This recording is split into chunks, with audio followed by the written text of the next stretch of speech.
intelligence could spell the end of the human race. It's a flying object, and we don't know what it is. I would hope somebody is checking it out. With the rockets or whatever, but incredibly fast, opposite direction. It was too fast to be an airplane. I'm glad the Pentagon is looking at this, because if it poses a threat, I want them on top of it. Well, the craft generates its own gravitational field. You said there's lights in the sky? The internet has become the command center for criminals and terrorists. 911, what's your emergency? I need help, please help me! Aliens won't let it happen. You know, that's what we're instructed to say. Roswell, Area 51. Alien kept deep under the ground. 1 0 1 1 1 0 1 1 6 3 2 9 Media doesn't have your best interest in mind. The government is self-serving. You're here for a reason. You're listening to Troubled Minds Radio.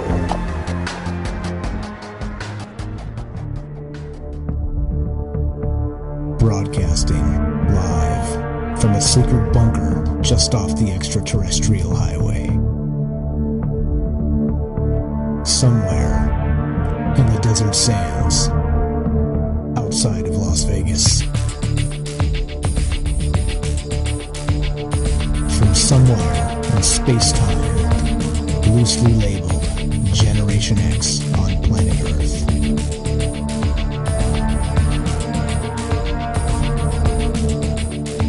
And asking questions of you in earnest into the digital darkness. Good evening, and welcome to Troubled Minds Radio.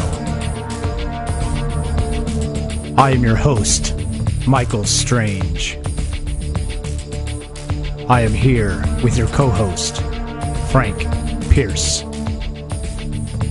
And we would like to say hello to all of you who might also have troubled minds. The show is live, so if you'd like to be part of the show, the number to call tonight, 702-957-1037. One more time, that's 702-957-1037. You can click the Discord link, and you can find both of those on troubledminds.org, our official website.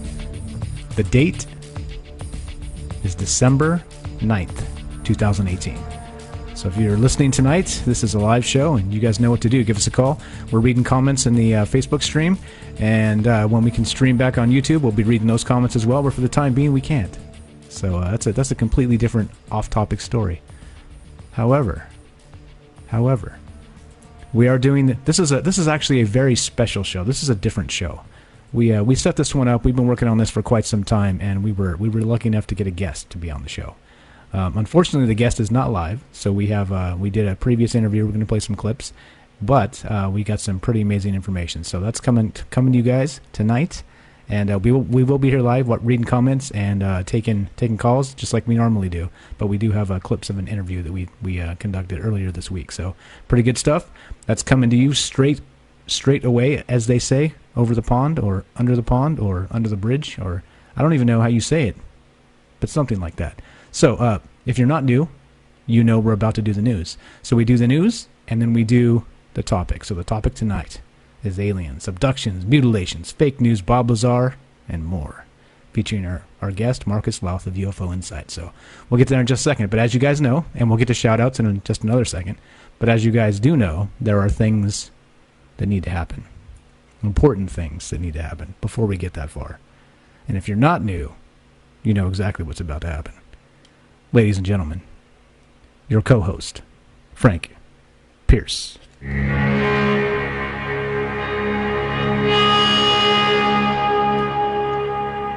Hello, my name is Frank Pierce, and we're back again for, hopefully, another good show. A lot of interesting topics to cover, a lot of exciting things to go through, and as my co-host mentioned, we had an amazing interview that you should stay tuned for.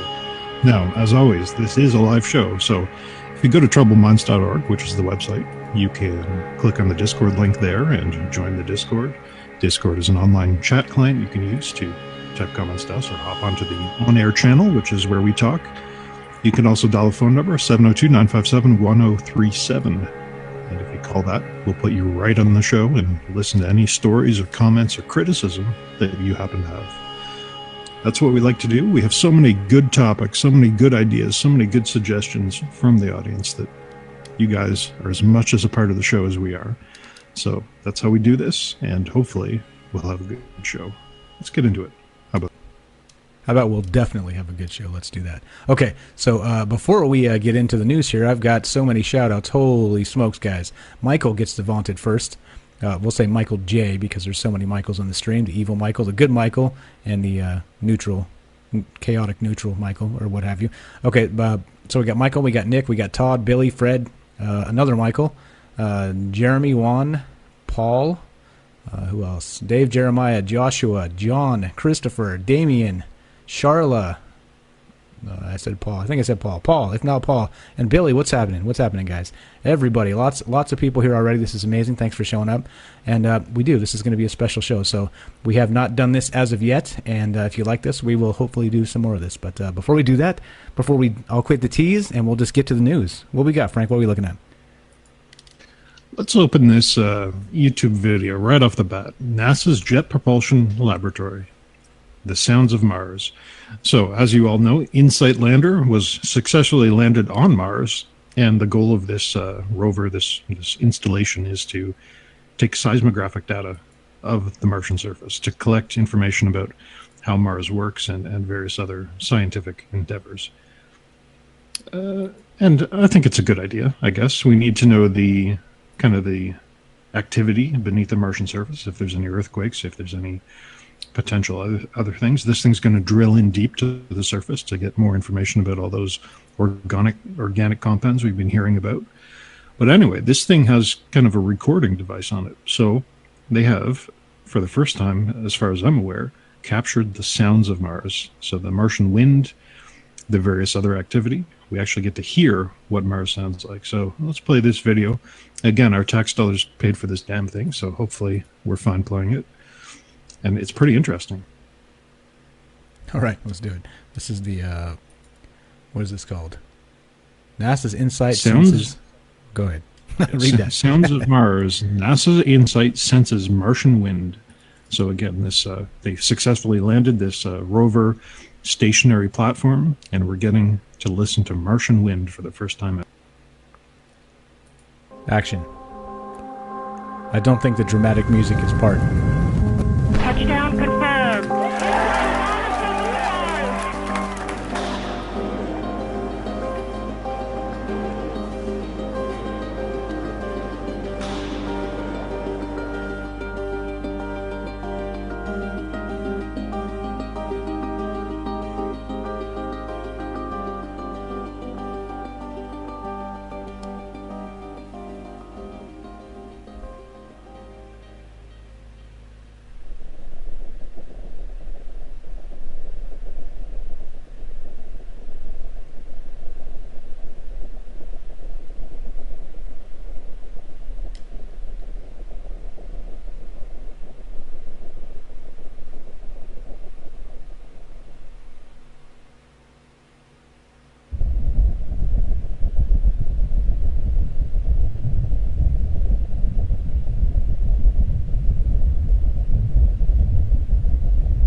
Okay, so I was trying to be very quiet. So if so the sound in that was pretty amazing. If you were wearing headphones, like I'm wearing headphones, and so it sounded good.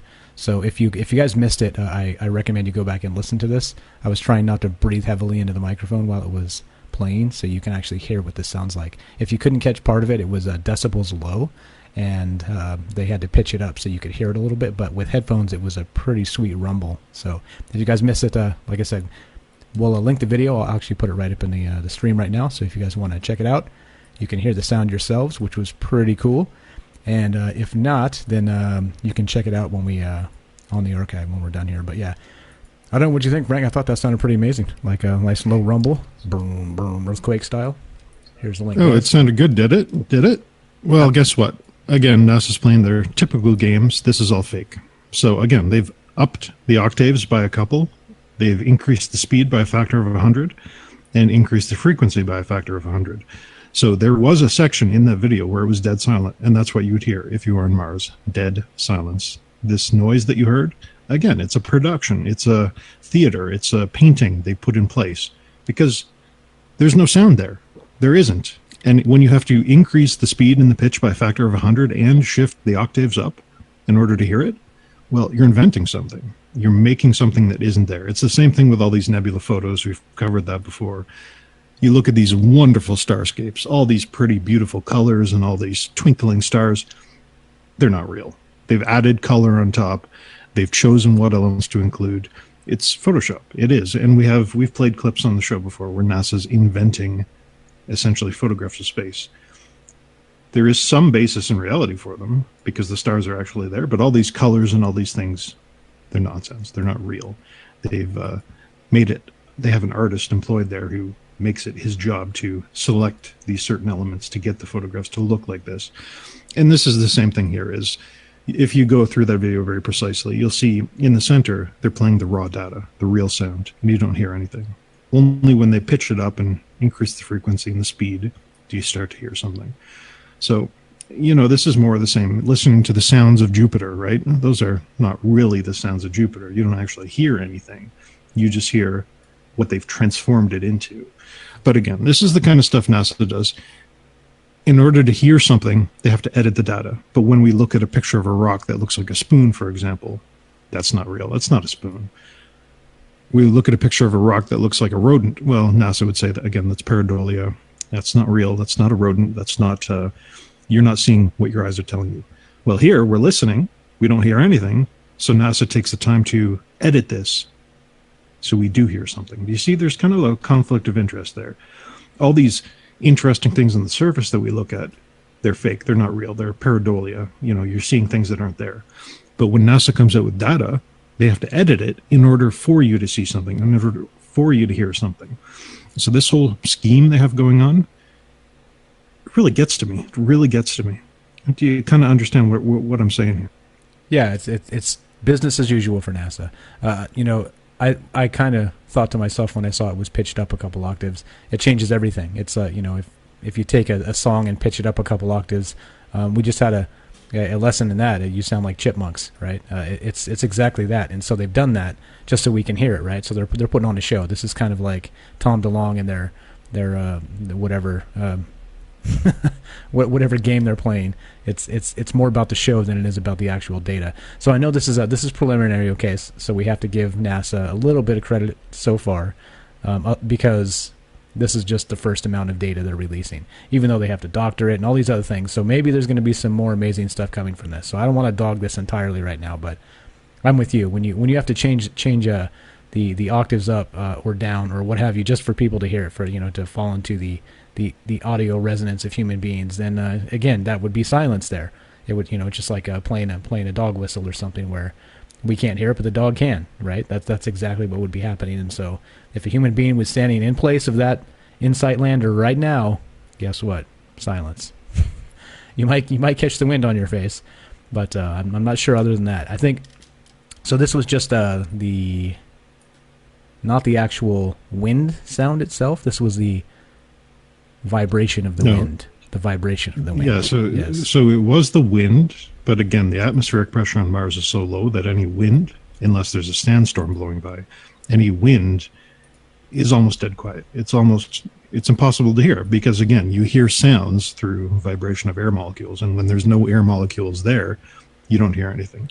And so, this really gets to me because NASA shows so many interesting pictures of, again, anomalies, the face on Mars, all these different rocks that look like things, pictures of things that could be bases or relics of an ancient civilization. We see all these pictures, and they kind of look as they're described. They look like things that shouldn't be there, and they're fascinating, and those things that should be focused on in more detail.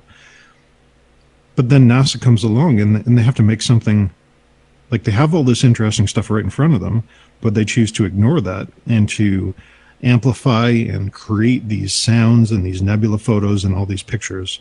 They choose to edit them to make them more unbelievable.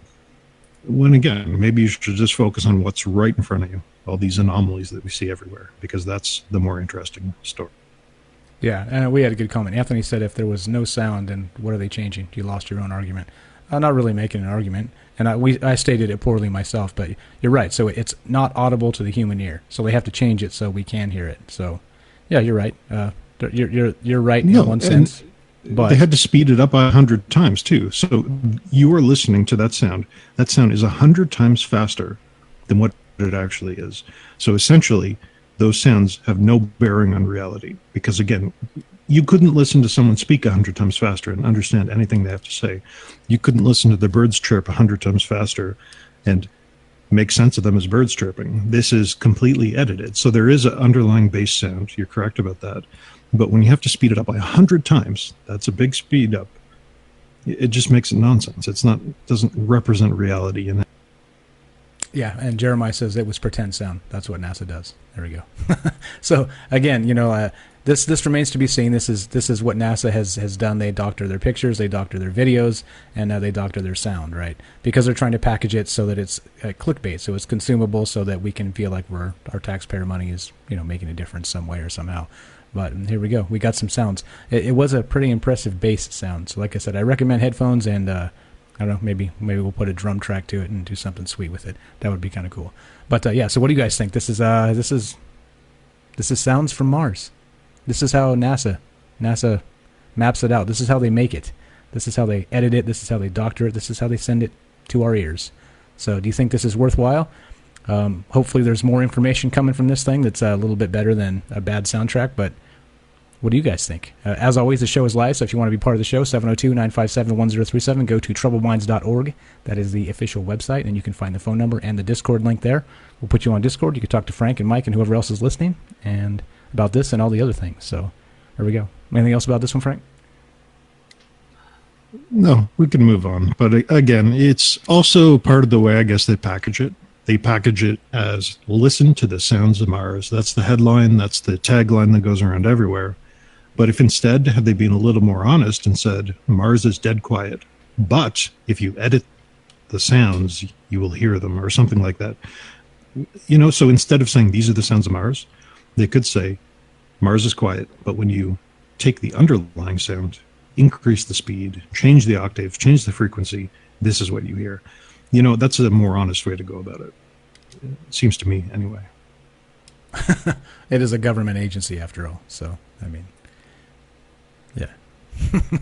Okay, so, again, open lines, waiting to hear what you guys think. But otherwise, we're moving on to the next one here. What we got, Frank? Let's open this. Again, more from the Insight lander. So NASA releases new Mars Insight pictures from Thrillist.com, if you can find that. So we got some new pictures from Mars, and these are actually pretty good because the camera technology on each new mission, the cameras get better and better and better. So these pictures, if you've pulled them up, they look amazing. We actually have real high-def images seeing the Martian landscape, and there's, I think, 3 of them here. We're seeing actual details in the rocks and particles on the ground. We're seeing good images of the horizon and the boulders and all sorts of different things. And again, we're seeing some of this dust even starting to accumulate on this lander. But these are amazing pictures. New technology, better cameras than on the rovers. So this is the kind of stuff that is actually important, these real, unedited photographs. And they do look good. So if you guys, I know when it comes to the stream, it may not be high definition. So if you you check them out yourselves, just Google them, the InSight lander photos, and you'll see some pretty amazing things. I do like the high def. The sand on Mars looks like a finely groomed sand trap on a golf course, and there's an example of what I mean.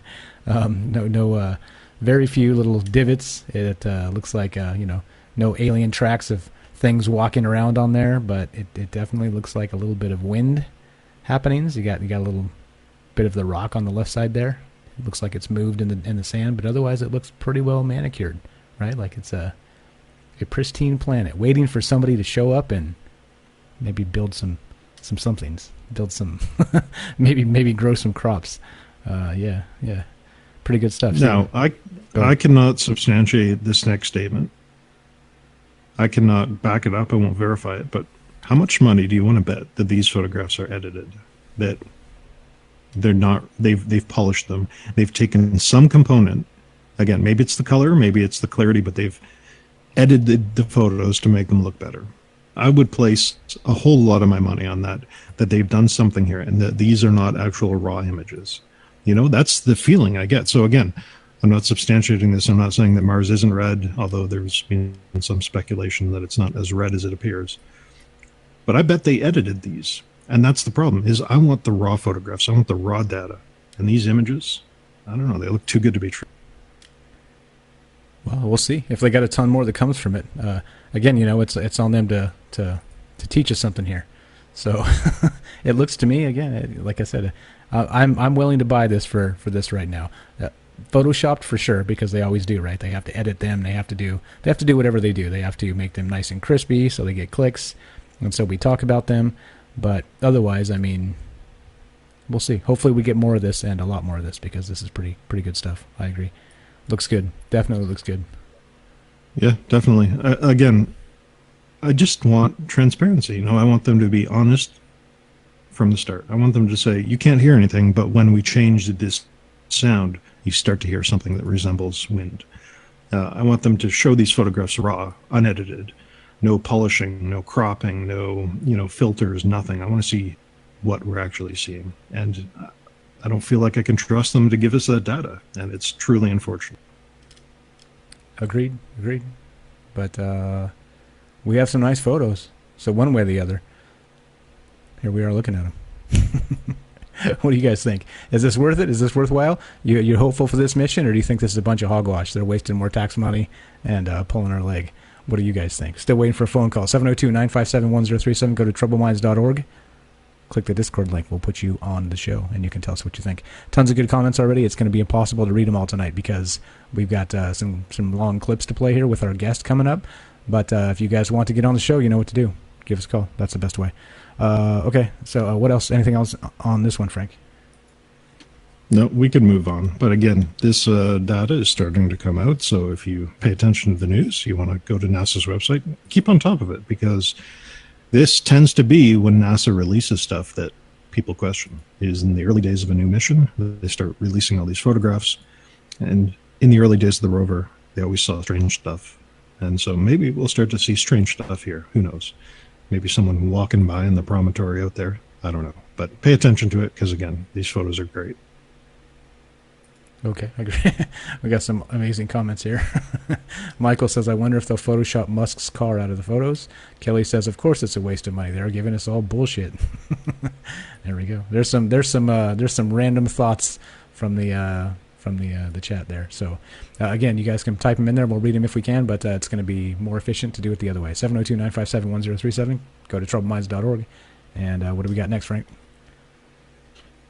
So, when this from Loop Slew, I have no idea what that is. China launches rocket to the far side of the moon. So we've been talking about this for quite a while. China is launching their Chang'e 4 rover to the far side of the moon. It's going to touch down. They're going to drive this thing around somewhere early next year. And the launch happened yesterday. The Chinese government says it went off without a hitch, and this thing's on its way. So we're finally, after years and years and years of curiosity, going to get images from the dark side of the moon, provided the Chinese government doesn't censor them, doesn't edit them, doesn't do something. But hopefully we'll see what's really up there. because this rocket looks like it took off, no problems at all. There is a video here of the rocket launch if we want to play that. Again, I don't think the Chinese government is going to crack down on us, and it's pretty interesting to see how different countries launch their rocket. It looks like it's actually blocked for me, so yeah. They're on to me, guys. No, I don't know. I have no idea. It's my browser, I'm sure. Well, then on your own time, go and search for the story, and you'll see it. These clips are everywhere. But this thing took off. It is very interesting to see the similarities and the differences between different countries when they launch their rockets. You could look at this Chinese video, and if you mute it and you take away the Chinese narration, the Mandarin narration over top, you would actually see it would look like NASA. It would look like Cape Canaveral. It's almost identical in every way. So it's pretty interesting that all these technologies align into very similar forms. Right, looks good. Looks like a standard rocket launch from this angle. All I've got is a still to look at, but I will check out the actual video later. I think it's going to be good, one way or the other. Like even if they make some amazing propaganda, I think it'll be fun to read, to try and maybe read between the lines of what's actually over there. Which you would expect that it's much like the front side of the moon, right, with maybe more actual impact craters. But I guess we'll see. I guess we'll find out. I'm almost looking forward to some Chinese propaganda regarding the dark side of the moon, because they're gonna let us have it for not being there first. That's going to be probably the best propaganda.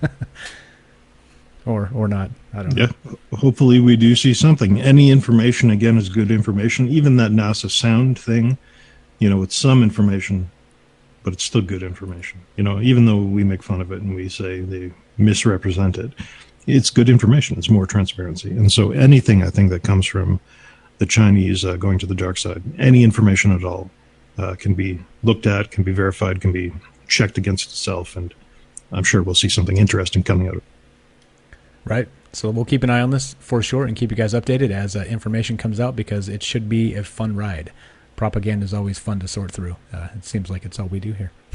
Pretty much, right? Almost every single thing we look at seems to have some kind of propaganda spin to it. So from China should be especially exciting. Okay.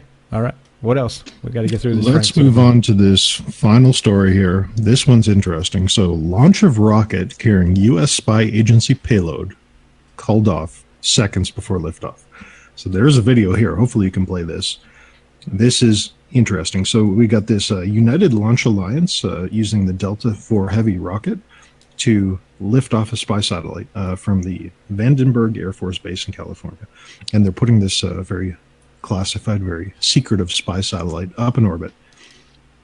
And this is pretty weird, because they got the rocket on the pad, they got the payload attached, they light the thrusters.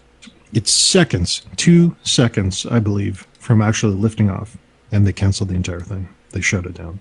So let's play this video if we can, because it's pretty neat to see what actually happened. This video cannot be played because of a technical error. Oh, here we go. It's going to try and load again. Nope, same thing. It's my privacy browser, man. It has too much spyware on this website, so it literally shuts it down. Keeps me from getting hacked, you know what I mean? But okay, so there we go. We'll have to get a new browser to do this stuff, because it's that's 2 videos in a row, and it's probably this browser. So yeah, again, if you want to watch this video, globalnews.ca. I'll put the link up right now, so if you guys want to check it out, you can. And it will be in the Facebook stream. There we go. So that's very unfortunate. What you'll see in the video, if you do decide to check it out, is they actually start the fires underneath the pre-launch ignition. You start seeing some of the gas ignite at the bottom before they really pressurize it. And this thing is starting to pick up steam. You're starting to see the flames billowing at the bottom. The announcer's counting down, 3, 2, and then it cancels. They shut the entire thing down. So no one's really sure what happened here. If there was a technical issue in the rocket itself, or if there was a problem with the payload, but it's pretty suspicious that they canceled this thing entirely, especially at the final hour. It was just about to lift off and they canceled it. I've never seen anything like that before, so it seems there might be something here. That's pretty hot. So Michael in the chat says, I really hope they don't hold information back. Maybe China's doing this to have leverage over Trump, talking about the dark side of the moon. And then he adds, I was outside ready to record it, and then it almost caught fire. I guess talking about this particular rocket launch. So if you have additional details about that, Michael, we'd like to hear it. Give us a call or type in the chat. We'll read them as we go. But pretty good stuff, pretty interesting. And yeah, Jeremiah says 3, 2, tune in next week for the conclusion. No launch today. Yeah, great comments, guys. Thank you. But there we go. We did it catch fire? Or, of course, they're not going to really tell us, right, if that was the case, because then it shines a bad light on anything they do, which, I wouldn't get on that rocket if it had just caught fire the previous time. But, okay. All right. How about you, Frank? You getting on that rocket? Yeah, well, I'm not too sure it caught fire. Again, the bottom was on fire, but that's what happens before the liftoff anyway. But I don't know. What could have canceled a launch 2 seconds before it goes up? Presumably they've checked all the equipment. They know everything's working. Presumably the payload, the spy satellite they're carrying, is intact, and they've checked it 1,000,000 times. What could have happened 2 seconds before liftoff? Because, again, I don't think we've ever seen anything like that before. Some technical problem, maybe, but these details, they're just not forthcoming. They're not telling us the reason why they canceled. I'm trying to jack up the ratings so they can get people to tune in again, just like Jeremiah said. Yeah, could be. Yeah, I mean, they don't do that. They're not selling pay-per-view It's not pay-per-view, or they're not making any money off it, so they lose their launch window. They waste a bunch of money and time. Again, I would just like them to come out and say, and you see this from SpaceX all the time, which is great on their side. I'd like them to come out and say, we had a problem with this piece of equipment. It was stalled or seized or malfunctioning, so we canceled the thing. But again, these U.S. government military operations, you never get any of those details. Which, transparency, again, here we go. A theme that keeps rearing its ugly head, and that's going to happen here again. So there we go. Anything here before we play this interview there, Frank? Nope, that's it. We can get on to it. Let's do it. Trying to rush through this, guys, because this is kind of long, and I want to make sure we get most of this stuff in, because we had a nice chat with a gentleman from the United Kingdom named Marcus Lowth. He's a writer for UFO Insight. I'll play the intro clip here, and we'll play a few minutes, and then we'll take it off, and we'll talk about some of the things that we discussed and how the interview went, and some of these. So I see messages coming in. Thanks for. Looks like Kelly sent some images. We'll pull those up, and if we can't get to them tonight, which we may not be able to, we can pull them up for Tuesday. So, again, you guys are sending us some amazing things. So if you send us photographs and whatever, eyewitness accounts or videos of UFOs you've seen, please send them, because we will play them on the show. And we've got some from Martin on Mars, and some spheres floating around there, and some other things. So whether they're real or not is one thing, but we definitely want to take a look and then give it the old... is it propaganda? Is it pareidolia? Is it NASA playing games? But we definitely like to see them. So keep those things coming. Appreciate that. But without further ado, unless Frank has anything else, let's start this interview with Marcus. Let's get on to it. All right. Action. We're very excited to welcome Marcus Lowth to Troubled Minds Radio. Marcus is a prolific and talented writer joining us from UFOinsight.com, and also his very own website, which is MeTimeForTheMind.com. He writes about all the great stuff we love to talk about here on Troubled Minds, including aliens, ancient astronaut theory and the Anunnaki, conspiracy theory, cryptozoology, ghosts and the paranormal, unsolved mysteries, and anything else classified as mysterious or anomalous. Welcome, Marcus. Did I miss anything there? No, thank you. No, I don't think so. As we were just talking about it, it's an interesting world, and there's plenty to talk about and plenty to cover. So thank you very much. Appreciate you being on. Okay, so no, it's great to be here. Thank you. Okay, so got a couple starter questions here to kind of get us going. Can you tell us what actually got you into these type of topics in the first place? I think I've had an interest. I've had an interest in writing since I was as long as I can remember. I've always wrote. I've always been into fiction when I was younger, which was revolved around who done it or things like that. As I got older, like loads of kids, I suppose you're interested in Star Wars and fiction and science fiction, and I just kind of ran with that, really. I can't say I've had any great moment where I've seen something in the sky or anything of that nature. There's just plenty out there that interests me, and I love those grey areas, where it could be something, it might not be, it could be something else. there's just plenty to delve into, and so it's just been a progression for me really since being a kid. A love of the unexplained and a love of writing, and I suppose those two have just come together. All right, fantastic. I wanted to add this one. We were kicking this one back and forth whether we should ask this, but we have different opinions on this, Frank and I, for ourselves even personally. But doing this type of talking about these particular topics, do your friends kind of shun you when they find out about this, or does your family think you're strange or anything like that?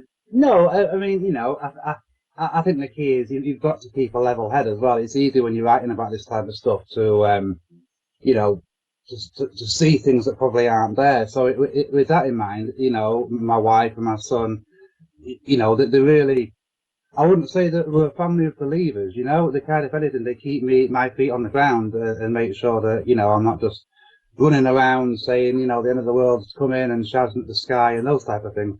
So no, I don't get shunned. It's not something I probably bring up around most people.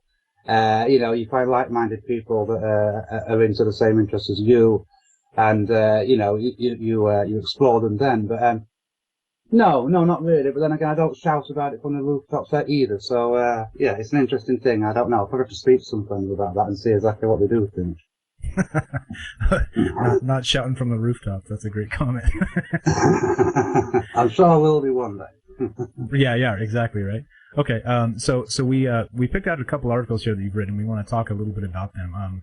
So the first one I've got is you wrote an article about human mutilations by aliens. Now, in particular, so we were actually looking through some of this stuff and seeing if we could find other examples of this. And it seems like you've got a bead on some research. Like you got some pretty deep research here, man. So what is that article all about? And what can you tell us about maybe the research process when you were kind of writing this thing? Yeah, I mean, what got me onto this, or you know, let's be honest, it's a bizarre subject and really outlandish, and some people, even UFO researchers, just won't accept it.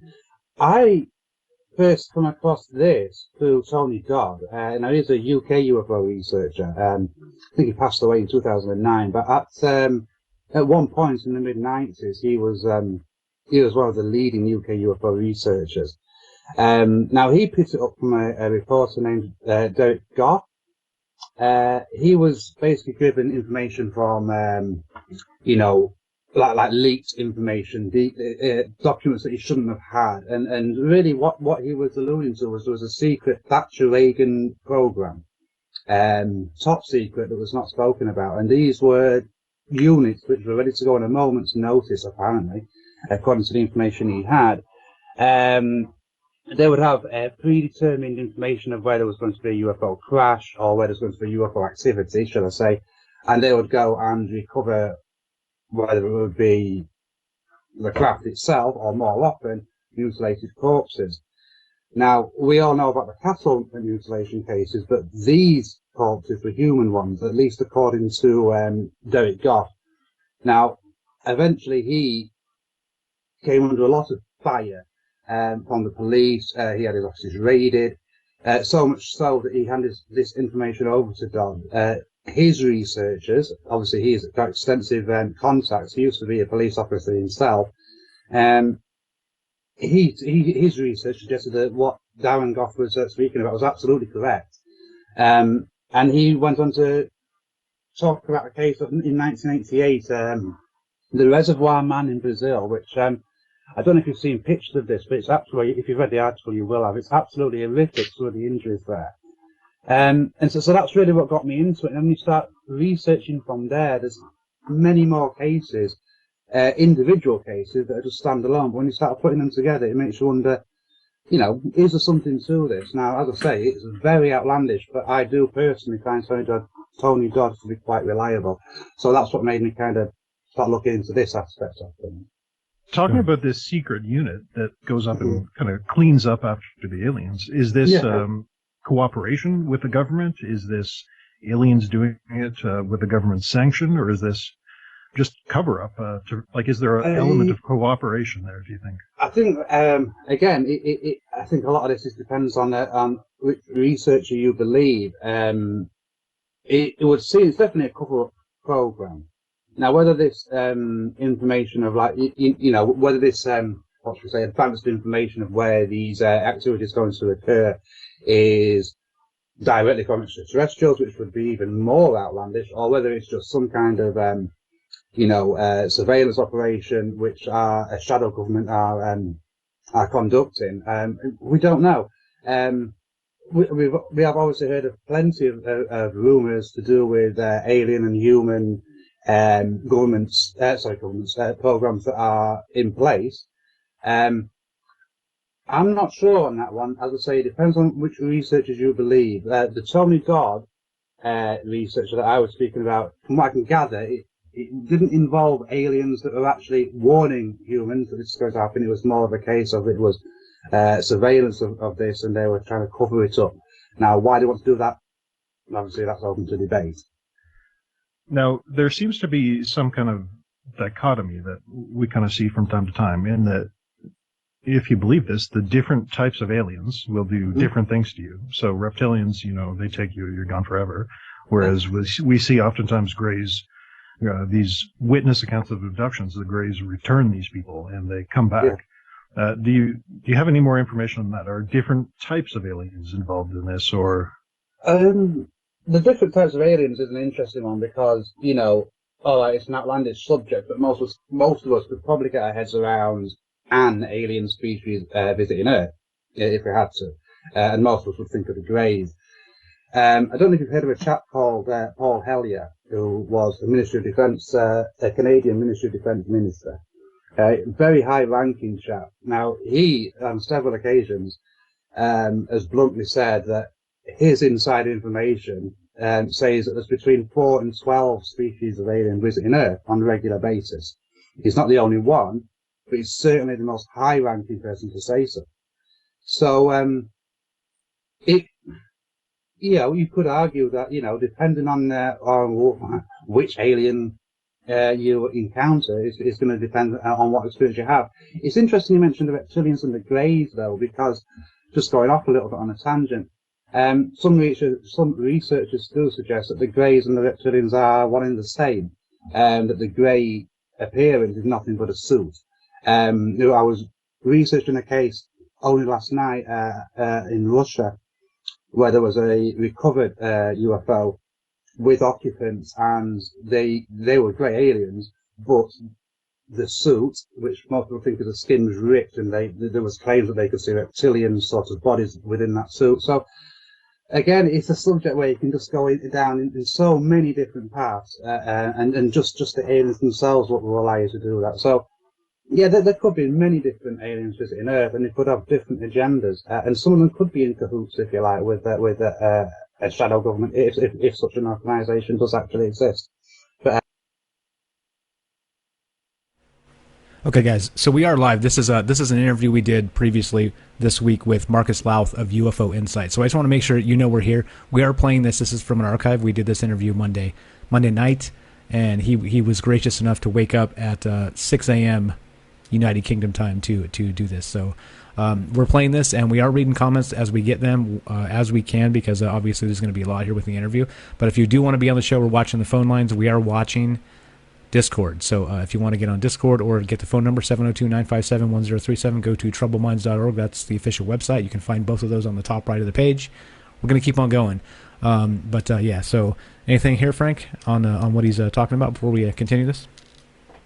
Not too much. He's very prolific. He knows quite a lot about everything he speaks and writes about. He explains everything quite well. We would have loved to do this live for you guys, so we can ask your questions too, but unfortunately, due to the time zone and whatnot, we couldn't get him there. But next time, and for different interviews, we'll try to do the entire thing live. But again, I think let's continue with the interview, because there's a lot of good information. Benjamin thought it was live.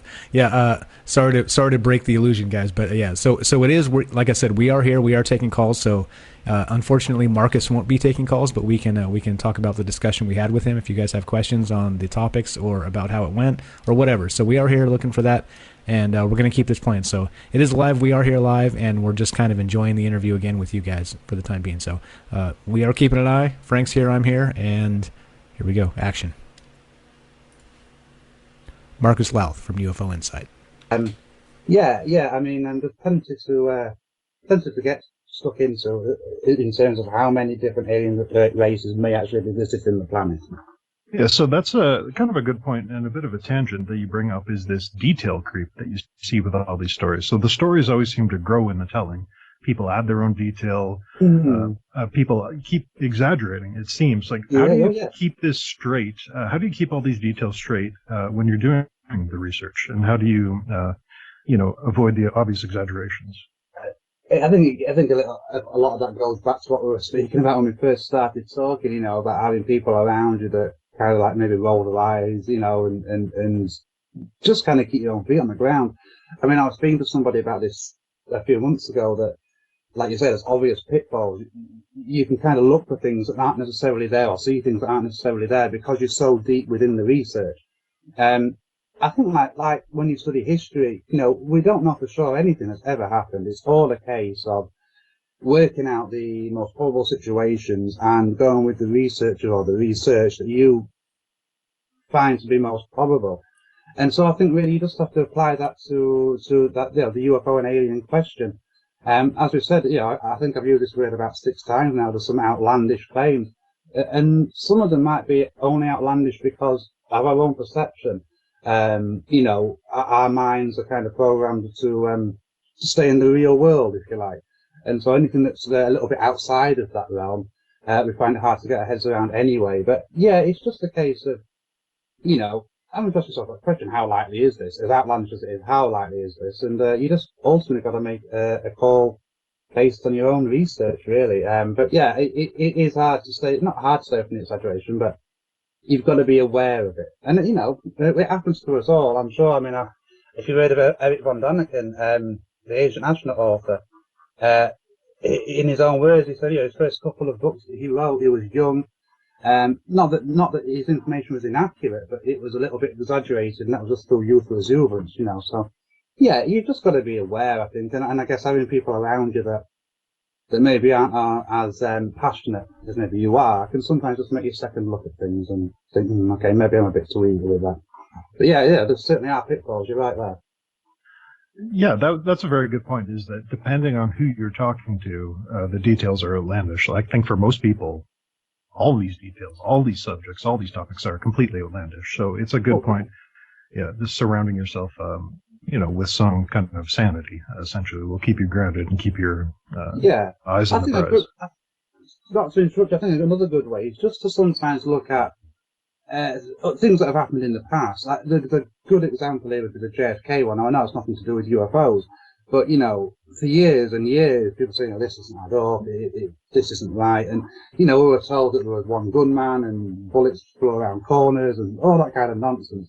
And so, at the same time, I think it's also good to just question yourself, these things have been lied about before. It was outlandish that, a president of the United States could be killed by essentially their own government. And really that, most people have said that is what happened. So I think you've got to, again, it goes back to what I was saying, you've just got to make your own decision basically based on what you know. Going back to this human style cattle mutilation, we see in those pictures of the Reservoir Man, we see similar types of tissues removed from cattle. So they're taking the tongues and the eyes. Any speculation on the purpose, the biological significance of taking these particular organs and why they would do that?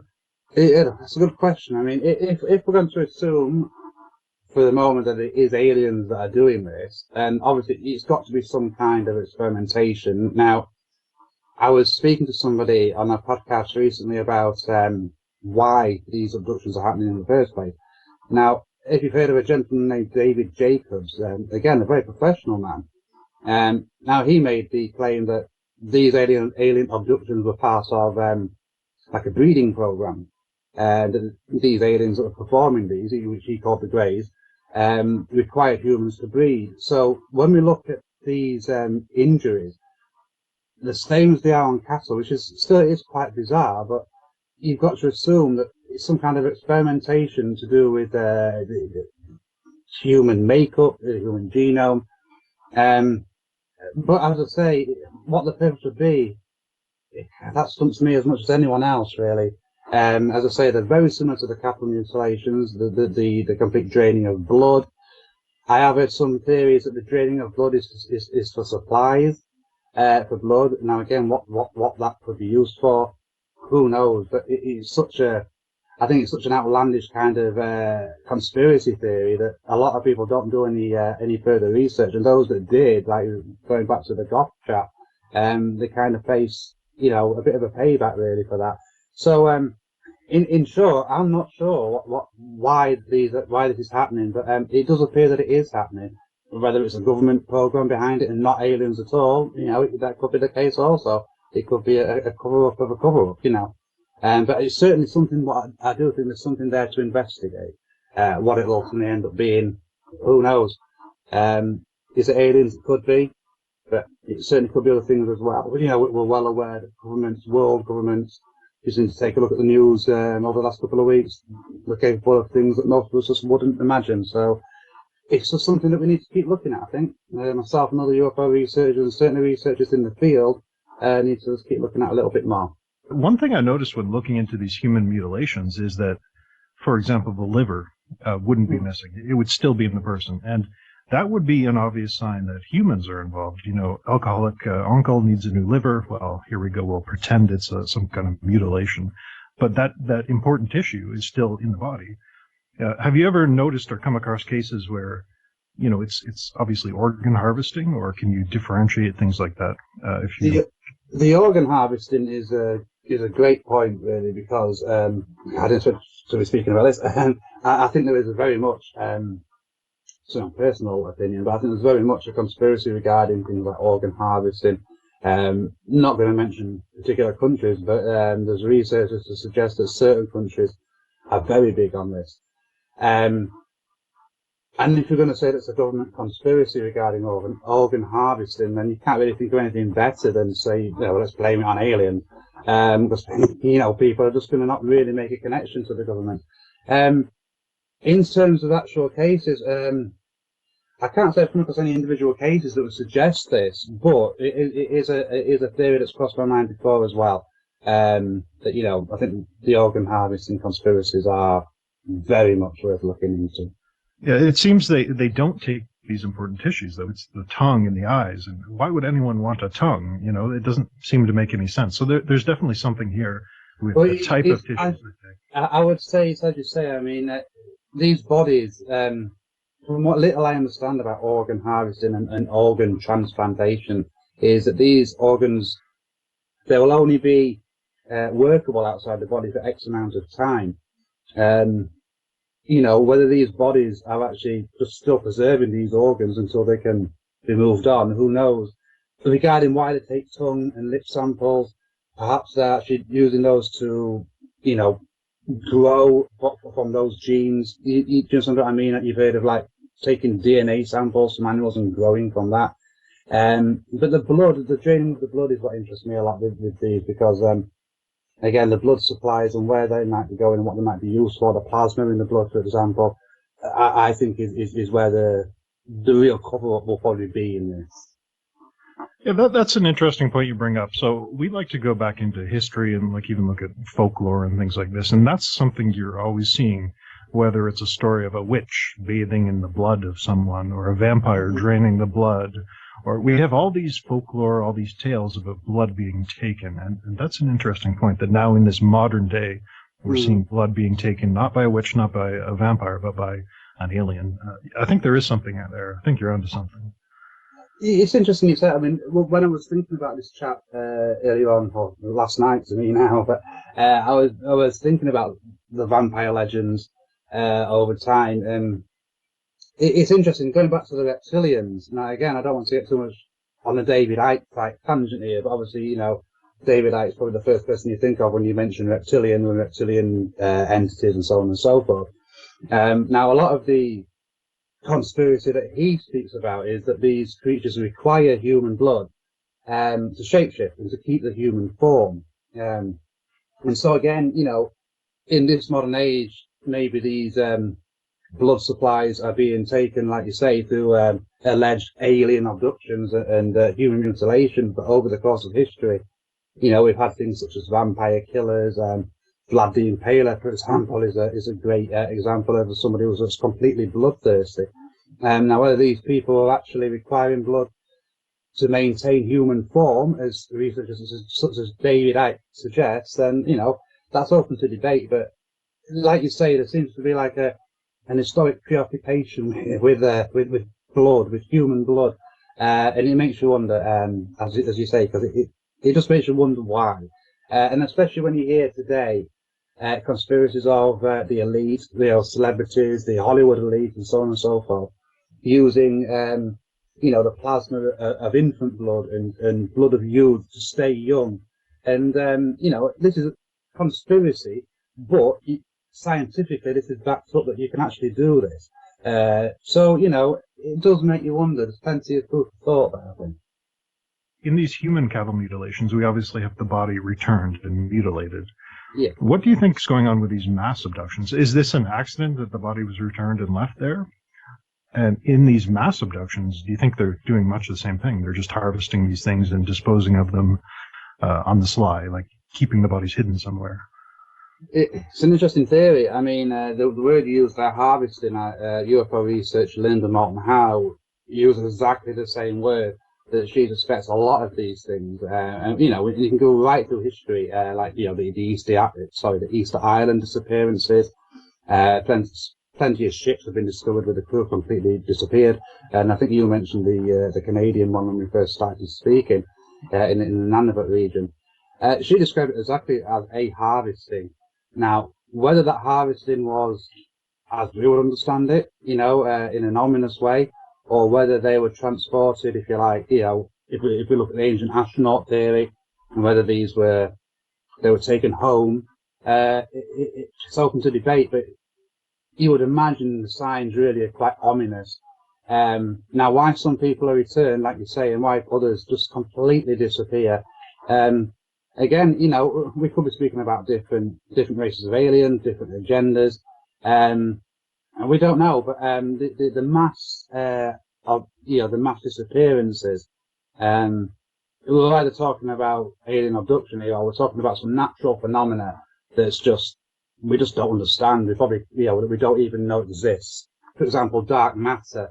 There's a lot of research at the moment to do with dark matter in the conspiracy world. And whether this could actually just, appear, make people disappear, and then disappear itself. It could be a natural phenomenon that we just don't know. But they do sit well within the alien abduction scenarios. So certainly interesting. There's many examples of entire towns, indeed populations, just disappearing off the face of the earth.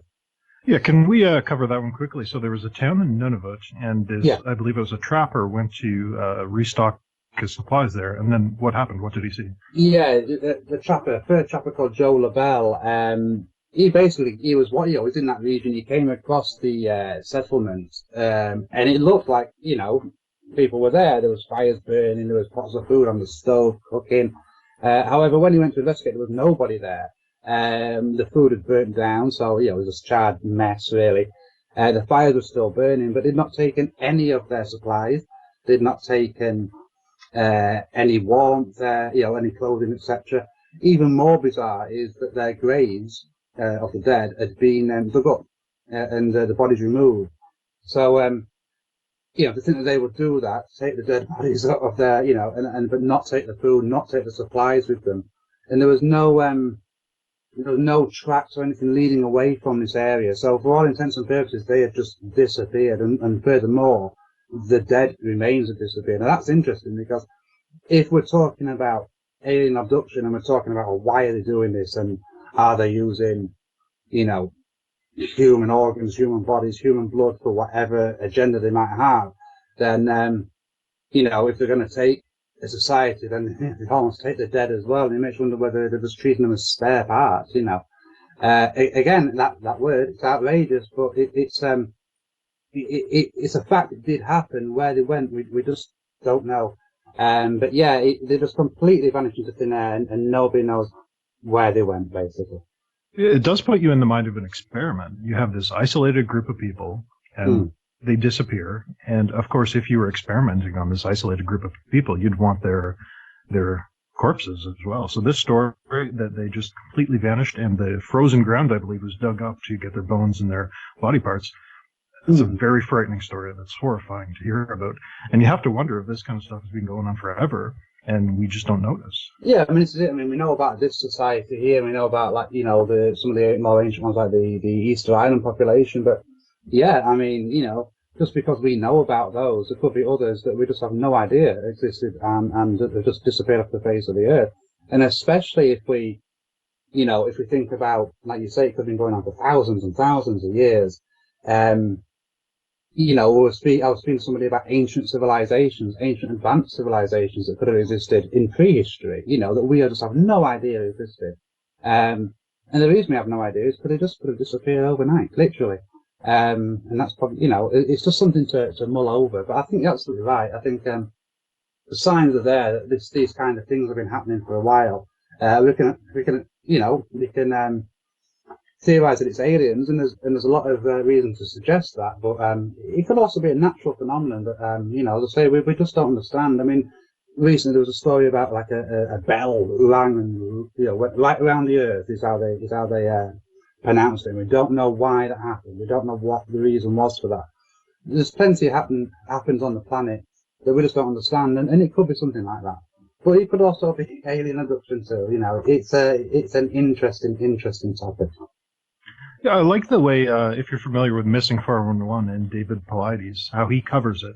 He doesn't point fingers at anything. He just notes the disappearances. He documents this stuff happening. But he's very hesitant to say it's Bigfoot, it's aliens, it's fairies from another dimension. Any thoughts on what that could be? It's an endless topic of speculation. What do you think is causing those disappearances in the national parks? The Missing 411, David Paulides' work is absolutely fascinating. And again, I don't think you can talk about alien abduction or strange cases of people who are missing without mentioning him and his work. Like you say, he's excellent in the sense that he doesn't actually say, I think it's this. He'll point out really interesting little factors that he's noticed. For example, in many of the cases, he's picked up on the fact that there seems to be bizarre weather just after or just before these people have disappeared. And in some cases, they've not been left on their own. They've been walking behind, say, a kid walking behind the parent. They're there 1 minute, they turn around, they're gone, just gone. They seem to notice that, as I say, there's lots of bad weather tends to happen just after.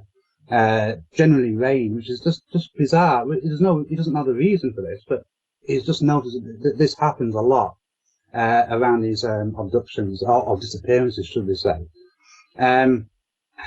Again, we were talking about the elite briefly before and whether these, you know, conspiracies of needing blood to stay youthful. Who knows? It's an interesting thing, but like you say, you mentioned Bigfoot as well. A lot of these disappearances tend to bleed into other areas of interest, such as the Bigfoot phenomenon. There's obviously the UFO and alien phenomenon. There's the case of elites abducting people. Maybe these people are ending up in secret programs, like you said, experimentation. We were recently on UFO Insight looking at super soldiers conspiracies. Now, again, that's bizarre. But a lot of the people involved in those were saying that the recruits, if you like, are basically abductees, not alien abductees, but basically taken by the government and are part of a lot of these missing 411 that we're speaking about. No.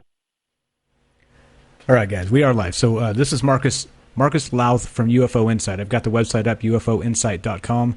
Kelly recommended this a long time back, and we've been looking at the website, and this guy writes a ton of articles over there. So as you can tell, he has an interesting breadth of knowledge because if you look at his articles that he's written, he's all over the place. He's written about aliens, he's written about these mutilations, he's written about conspiracy stuff, he's written about missing persons. He's literally very, very prolific in the things that he writes and the number of articles. So very, very interesting. If you guys haven't seen UFO Insight, please check it out. They were gracious enough to send him over, and he was gracious enough with his time to give us this interview. So we got some comments we'll read, and anything else, Frank, at this point while we catch up and get this back to live for a sec and all those things? Yeah, really listening to this guy, you start to appreciate how deep this rabbit hole goes, how much information there is out there. We're talking tens of thousands of years into the past, multiple different countries, all the different locations around the globe. Weird stuff is happening all the time. And this guy, he's got it on lock. You know, he has all this information in his head, and I bet there's still stuff he doesn't even know about. There's all sorts of crazy stuff out there. And so to really make sense of this, it's not an easy thing. It's not a fun thing, you know. If we really want to start synthesizing this information and coming to conclusions about what these UFOs are, what these aliens are doing, if they're even here, all these wild stories, oh, it's going to be a long journey, you know. So it's not a thing we do for fun. It's not a lark. This is, I hesitate to say this, that this is serious business, because there's just so much. There's so much to get to, so much to cover, and talking to someone like this, it's a pleasure, because as you can see, listening to him, he has all the information at his fingertips. And again, check the website out, guys, if you haven't, ufoinsight.com. His is also metimefforthemind.com.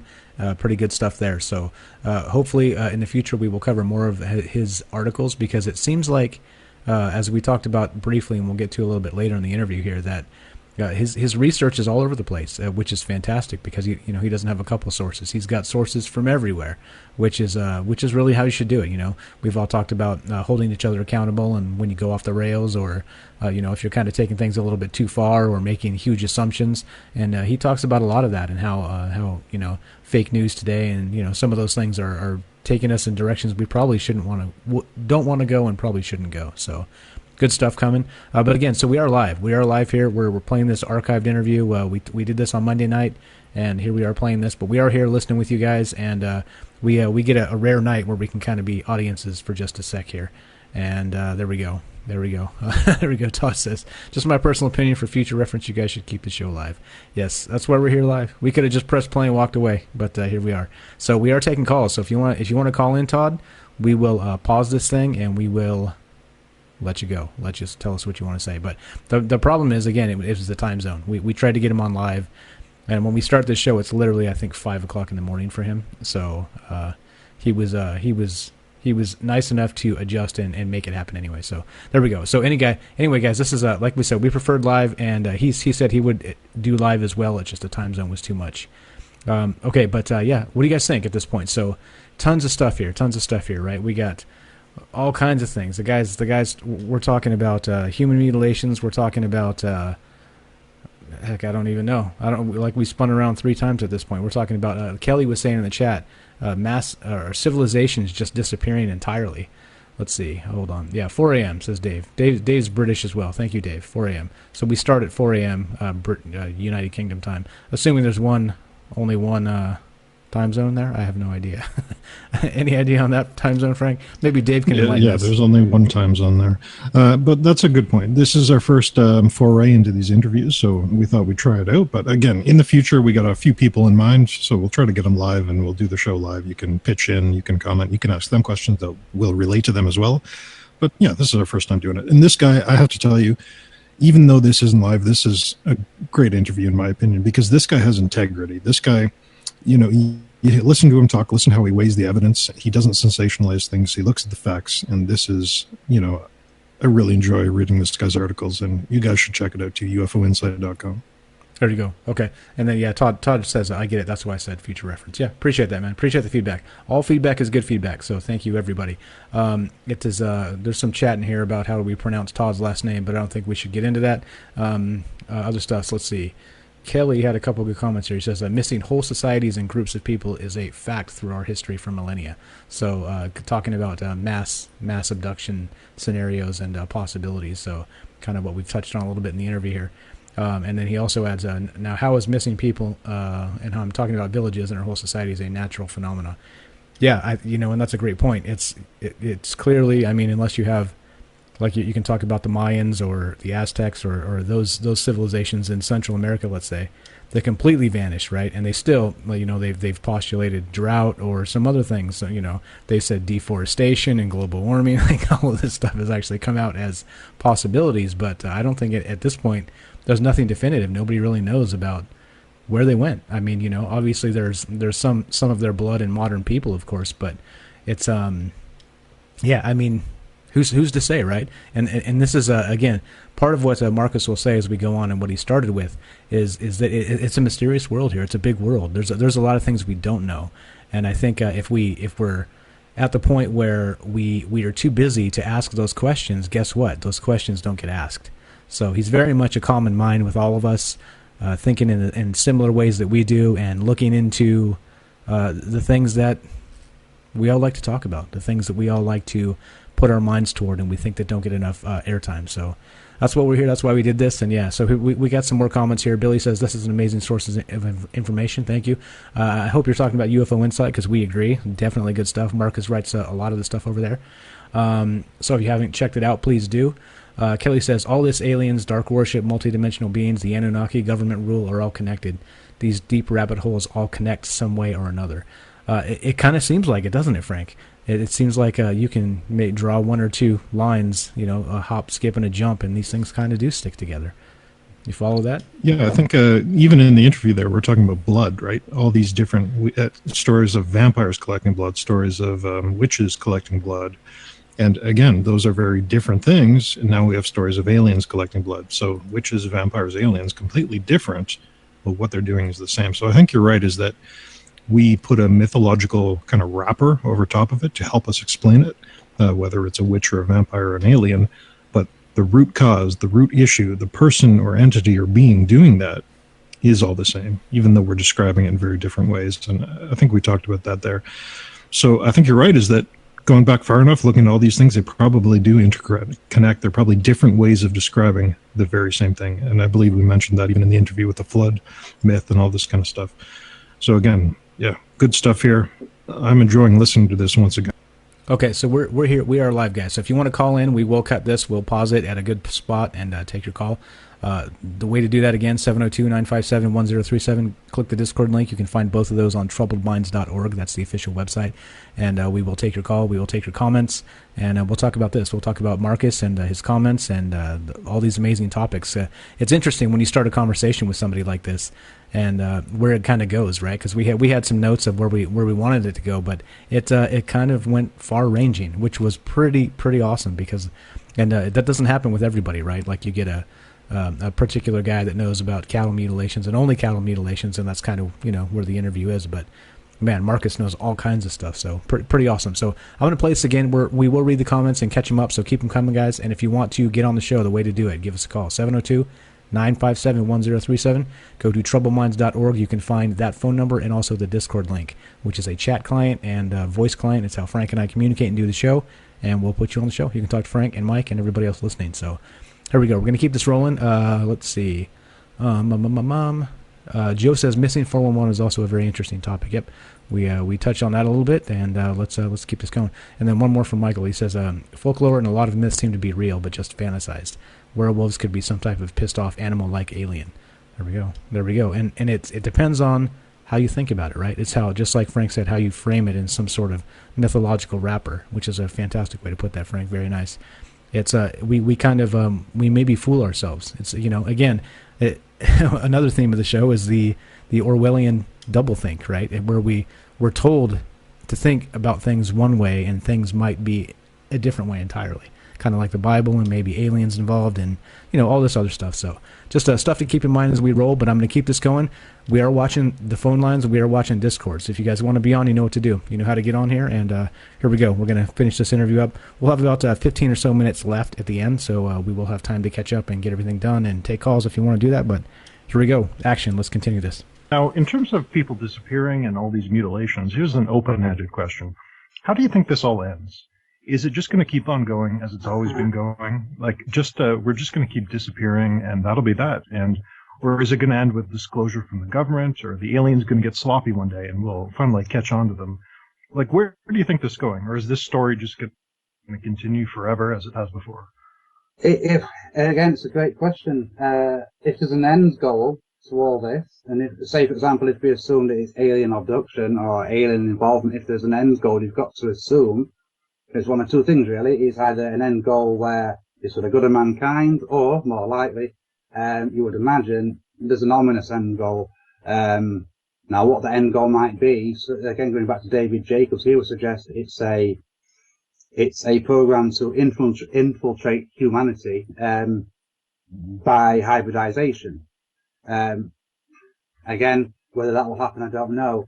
How it will end, it's an interesting question. Just mulling it over in my mind now, it could be any of those things that you've just mentioned. There could be a disclosure from government.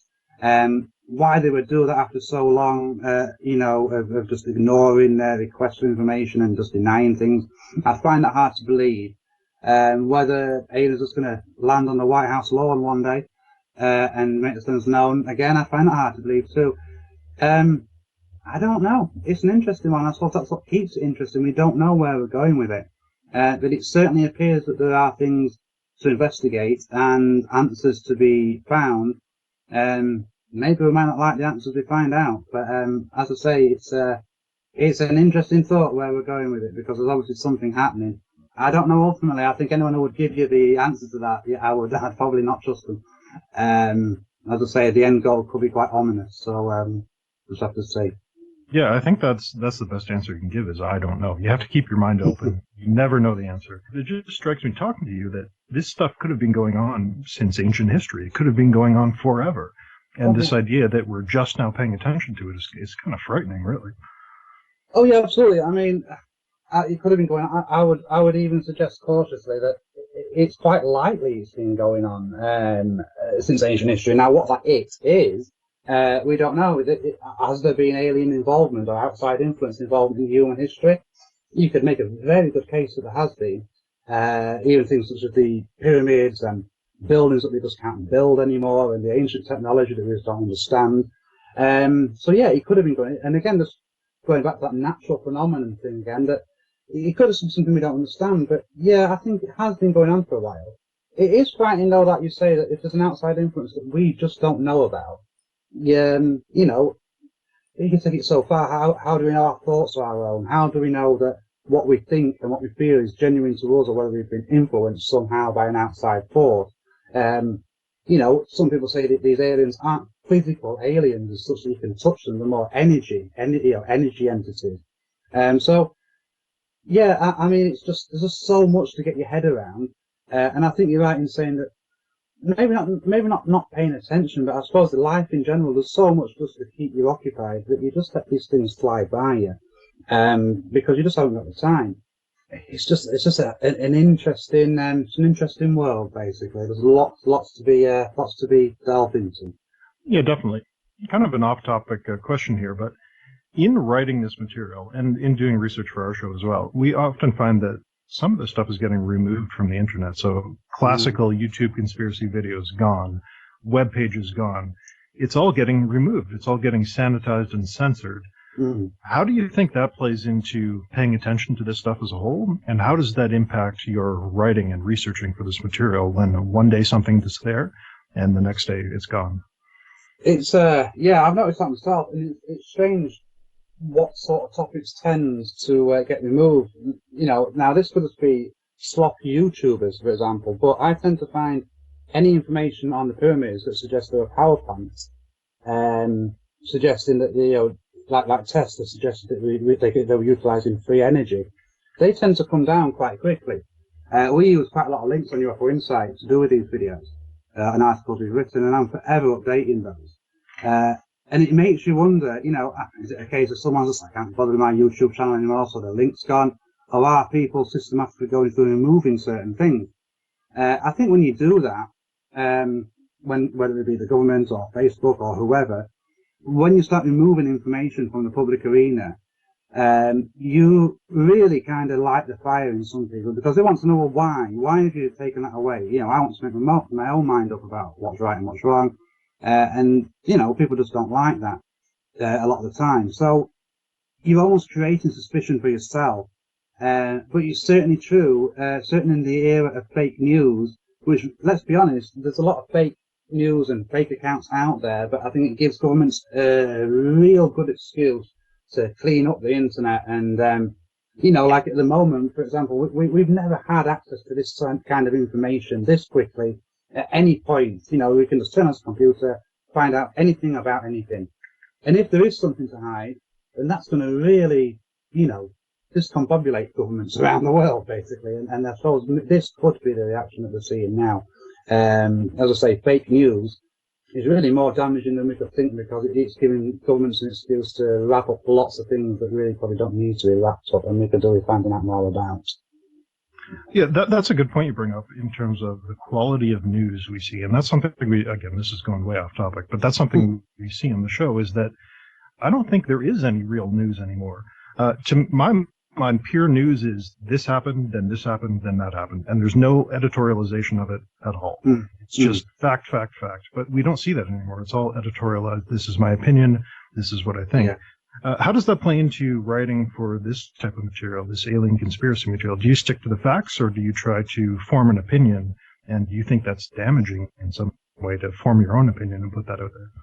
I think it can be damaging to form your own opinion at times. I think if you're going to put something across as opinion, then you need to state that. You know, I agree with you on this, that I think news should be, like you say, this happened, then this happened, then this happened, and then you make your own mind up. This is what's gone on. Now, obviously, I'm over here in the UK, but I get the impression in America you've got your Fox and your CNN, etc. They all have certain angles and certain slants that they'll approach the same news story from. It's very much the case over here in the UK. You've got your BBC, which at the moment are very government-friendly, if you like. And then you've got Sky News, who have their slants, and your ITV that have their slants, and Channel 4 that are a bit more in the middle. And so, yeah, I think you have to stick to the facts, basically, you know, and if you've got something that's not a fact, something that's a theory or something that somebody said this, then you've got to be clear about that, because otherwise, like you say, you'll fall into the trap of writing an account that you probably want to be true, as opposed to this is what happened. Going back to David Icke a little bit here, this is where I think David Icke, for example, is a great researcher. I think some of the stuff he comes out with factually is very, very good in terms of historical facts. Where I think David Icke falls down, and this is where I would like to think I wouldn't in the future, and other researchers should be wary of, is that he then puts across his opinion as facts. For example, George Bush is, you know, is a reptilian alien and he does this, this and this. Now, there's no facts to support that statement. There's plenty of theories and plenty of hearsay and plenty of people say, well, I saw this, but he puts that across as facts. And other researchers do too, like you say. He's not alone in that. Loads of people do it. I think it's important to say, this is what happened, this person said this other person said that, I kind of think this, and then the people can make their own mind up off the back of that. And I think that's the safest way to do it, because otherwise you'll fall into the trap of writing something that you, as I say, you want to be sure, you think is true, as opposed to what probably happened, if that makes sense.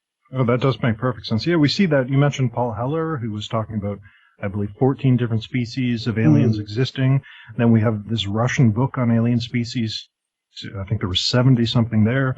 And then we have other accounts. You know, depending on who you ask, you're going to get a different answer. And so it's very difficult to parse out all this information to come to some kind of conclusion when everyone is telling you something different. How do you deal with that for writing these articles when all the sources of information are different from one another? I think in the same way, really. As I'm speaking now, I'm just trying to think of a bizarre article that we might have written, which, you know, you start researching and think, but I think what you've got to do is, especially if you've been writing about this sort of stuff for a while, so, you know, you've got X amount of accounts in your head, you know, there tends to form a typical version of events, in, say, alien abductions, in UFO sightings, and you've just got to really find researchers, one that you trust, because ultimately it's going to come down to trust. And if you've seen these things with your own eyes, which, let's be honest, nobody's seen everything with their own eyes. In fact, you see a tiny amount of things with your own eyes, you've got to rely on who you trust. And I think it's got to use a bit of common sense. When someone like Paul Hellyer stands there and says, in my experience, there's between 4 and 12, 4 and 14 races of extraterrestrial visitors in the Earth. Now, instantly, as I say, that's an outrageous statement, but you've got to look at his position. Why would he say that? Why would he risk the ridicule? So maybe there's more credence in that. Now, like you say, when you then go and look on a website, for example, and they've got an article that says, these are the 70 different sorts of aliens, and there's pictures of all these little aliens, you've got to take that with a huge dollar for salt, really. going back to the super soldier conspiracies, the recent case study I discovered with UFO Insights, some of those claims, like Flamingo Swan, for example, the remote viewer, I find quite authentic. There's other claims that I find real hard to believe. And I think in any situation, whether it's aliens, UFOs, politics, life, you've got the extreme on one side, the extreme on the other, and then you'll probably have the truth of the matter that sits right in the middle of it, 9 times out of 10. And I think you've just really got to find the middle. Yeah, we're finding that difficult with all these different sources of information. What do you think about this idea? Again, I'm going completely off the rails here. What do you think about this idea of data dumping, where people are putting this information out there to distract people from the goal? People are purposely putting negative information out there to kind of muddy the waters and make everything confusing. Do you see that happening? Yeah, I'd say that's very, very authentic. And I'd say anyone who starts researching, particularly researching UFOs and aliens, you've got to accept that a lot of the information you'll be given, whether it's stuff you're given directly, or whether it's stuff that you read or research, is disinformation. Within that disinformation, though, there'll be some real, factual information. And I think, as you say, that's done very much on purpose. I think it's done to distract people. I think it's done to muddy the waters, as you say, to hide authentic bits of information within an absolute barrage of false information. We wrote about, on UFO Insights, 2 whistleblowers in the 1980s. I think it was Condor and Falcon. And they were giving information to UFO researchers, which turned out a lot of it to be false, but there was actually legitimate information in there. And that was basically the operation, the OM of governments, that they would provide authentic information, but they would bury it and surround it with falseness. And I think the reason for that is exactly as you stated, it's to muddy the waters and to make things more difficult, make paper trails more difficult. And that's perfectly understandable as well. And, for governments to do that, I'm not saying that I think that's the right way to handle yourselves. But if a government wants to keep information secret, then that's exactly what they would do. And as I say, I think that's very true. I think there's a lot of information that's purposely false, purposely misleading. And again, it's just down to us as researchers to decide, which bits we find more credible than others. I think that's probably a paper that could be written. So if you go back and you look at some of the ancient, or let's say in the 50s when this UFO stuff started happening, and kind of put the foot on the gas pedal type with seeing these sightings and all these accusations and all these other things, right? It's one thing in the 1950s, but you could easily just not report it. It wouldn't show up on the television or the newspapers. But now in this day and age, you can't, because everybody's got smartphones, cameras on them at all times, and so it makes sense that the only way to combat that is data dumping. So something comes out that looks legitimate, pour out a bunch of information that covers it up, and there we go. Pretty crazy stuff. Yeah, I think you're right. And just one thing to mention, one about going back through history.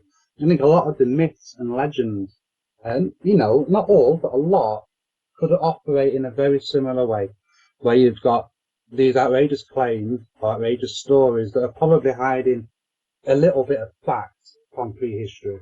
Certainly if we're looking to, discuss aliens in ancient history, nothing that could be done very much the same way. Agreed, yes. I think that's a very good point, is there's all these flood myths, for example, and I think the only thing you can really take away from them as a whole is that there was a flood, right?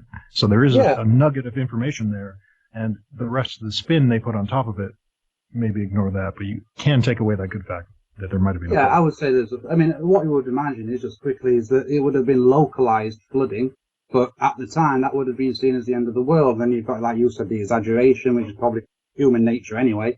I think I'd agree with that. Yeah, I think that some of the myths and legends, there's probably a lot of facts in those as well. I went completely off topic. Do you have more questions about the mutilations for him? I think you got all the mutilation stuff. I think we move past that. Bob Lazar's coming up on pretty much a 30-year anniversary from when his 1989, right? We got next year we're going to be 30 years. So yeah, that's right. Yeah, and so in some of those in 30 years. Now, looking back, how much do you think that the information that came out recently, say in the last 8 or 10 years, how does it stand up to Bob Lazar's claims from 30 years ago? I think Bob Lazar's an interesting guy. He's controversial anyway, but me personally, a lot of the information that he speaks about corresponds with other researchers that have said similar things. I think the big thing regarding Bob Lazar would be the element 115, which he spoke about back in 1989. Now, that has actually been discovered now. I'll say discovered. He said it was already available then through recovered alien technology. So you could look at that and say, well, okay, well, that's proof that he was authentic and credible in what he was saying. You could also look at such people as Guy McKinnon, the Scottish hacker who faced extradition to the United States for hacking the NSA. A lot of the things that he claimed he saw would also correspond with Bob Lazar and other people who were saying that there is this free energy technology, it's anti-gravity, it's basically the propulsion system which keeps these UFOs top secret. And I find that really quite credible, because if there was a propulsion system that didn't rely on oil and traditional fuels, there'd be a lot of people that would suddenly take a real hit in the pocket. And so that, more than anything else, I would say, is the reason for UFO secrecy, is that those propulsion systems would really change life on the planet. Not so much for transport, but just for energy in general. And, of course, a military standing. Whoever has the apex of this technology is going to be able to rule the world here, right? Oh, yeah, I mean, absolutely. I mean, that's the thing, isn't it? I mean, when these crashes happened, the military, whether it was the Soviets or the Americans, were in a rush to get hold of them just so the other one didn't. You can make a similar case for the Operation Paperclip that happened after the Second World War. A lot of those Nazi scientists probably had very dubious pasts, but the Americans, and again, you can understand, they didn't want the Soviets to get their hands on that research and those brilliant minds, really, even though no matter how brutal they may have been. And I think the same thing it would be true with this. If you've got an advanced propulsion system, advanced technology, then, like you say, that can be used in the field, on the battlefield. And then, who knows? I mean, in my mind now, while I'm speaking to you, I'm thinking of the allegations of the meeting with President Eisenhower and aliens in 1954, which, again, whether that happened or not, who knows? But the reason behind the apparent deal that he did with these aliens, which was an exchange of technology, their technology in exchange for them being allowed to abduct people, was that they would have gone to the Soviets if they had not made a deal with them. So, absolutely. From a military standpoint, whoever owns that technology is, like you say, will rule the world, essentially. It makes you wonder what... They do say, don't they, that whatever we've got in the public, technology-wise, behind the scenes are 30, 40 years ahead. And that's probably very true. And then when you look at people such as Ben Rich, the old CEO of Lucky's Skunk Works, who said, basically anything you can imagine, we can do. Why would these people in these positions say these things, knowing what they would have to lose, or what they might lose in terms of ridicule from their contemporaries, or just their careers, if there wasn't a degree of truth there. So, I would say that the propulsion systems probably do exist. They probably are in US military control. Now, whether that's just to stop other people using them, or whether they have plans for them, who knows? Okay, so with this Bob Lazar thing and so advanced alien propulsion. Okay, so it was supposedly reverse engineered. Okay, this is Bob Lazar. This is 1989. This is element 115. Okay, so now we saw some similarities here with. Have you heard of Tom DeLonge and the To the Stars Academy? Oh, the Blink-182 chap. Which one? The guy who's playing Blink-182, Tom DeLonge. Yes, Tom DeLonge, Blink-182. Yeah. That guy. Yeah, I know what you mean. Okay, did you get a chance to look at his videos where he has there's 3 videos of apparently fighter pilots and fighter jets tracking invisible UFOs? I've seen this footage, I believe. I don't know if it's exactly the same one that you're referring to, but go ahead. Where are you going with it? Okay, so no problem. So if you haven't seen them, it's basically these UFOs are invisible to the naked eye and to regular cameras, okay? Except they're visible when you view them through infrared. And so they have these recordings happening with these fighter pilots, and they're tracking these UFOs that they cannot see until they put them on infrared and then they show up. So it kind of so the connection of what I'm trying to make here with Bob Lazar is he actually stated that back in 1989 that the UFOs themselves were able to bend light, okay, because they were bending gravity. Yes. Okay, creating their own gravitational field. And as a result, they were invisible in some cases. And so now we have nearly 30 years later, Tom DeLonge to the Stars Academy, they released these videos, and now it's kind of lining up with what Bob Lazar said from 1989. So that's kind of where I was putting it. But if you're not familiar with that, we won't tackle that. But I thought it was pretty curious, and we've talked about it quite a bit. But yeah, it's something to look into. I think that's interesting that you just can't see them. And Bob Lazar said it 30 years ago, which is crazy. I mean, Bob Lazar as well, I think when he was speaking about that, I agree. I mean, his description of how the gravitational fields are used and how time and space, etc., is bent, I think is exceptionally good. And again, he gave a lot of that information to Timothy Good, another UK UFO researcher, who most people would say is very credible. I remember Lazar saying as well that you could be stood underneath this UFO, and you couldn't see it because of how, like you say, space had been bent around it, the gravitational field was bent around it, but you could be stood 10, 20 feet to the side of somebody who couldn't see it, and you could see it clear as day, which is interesting. Regarding Tom DeLonge, going back to the disinformation we were speaking about earlier on, I've heard a few people from a few corners suggest that whether he's aware of it or not, and I'm not saying this is the case, he could be very credible, but a lot of people suspect there's a lot of disinformation being issued through that platform. Now, whether he's being used or whether he's aware of that, who knows? But as I say, I know a lot of people are very standoffish regarding that platform. So yeah, it'd be interesting. All right, guys. So we are live. This is an interview we're having with Marcus Lowth of UFOinsight.com. I'll put the website up again one more time on stream so you can see. This is not the interview itself was not live, but we are here live taking calls. So if you guys want to be on the show, number to call 702-957-1037. Go to troubledminds.org. You can find the phone number and the Discord link. We're watching both. So if you guys want to be on the show, you know what to do. And so that's what we're doing. That's what we're doing right now. So we've covered all kinds of things with Marcus here. We talked about aliens, abductions, mutilations, fake news. Bob Lazar now we're talking about currently. Tom DeLonge and the To the Stars Academy. And do you hear what he just said? He said from a lot of the people that are in his circles and his community, which would be ufology and conspiracy theory, he kind of thinks that it's a bunch of bogus. So curious that. You there, Frank? You fall asleep on me?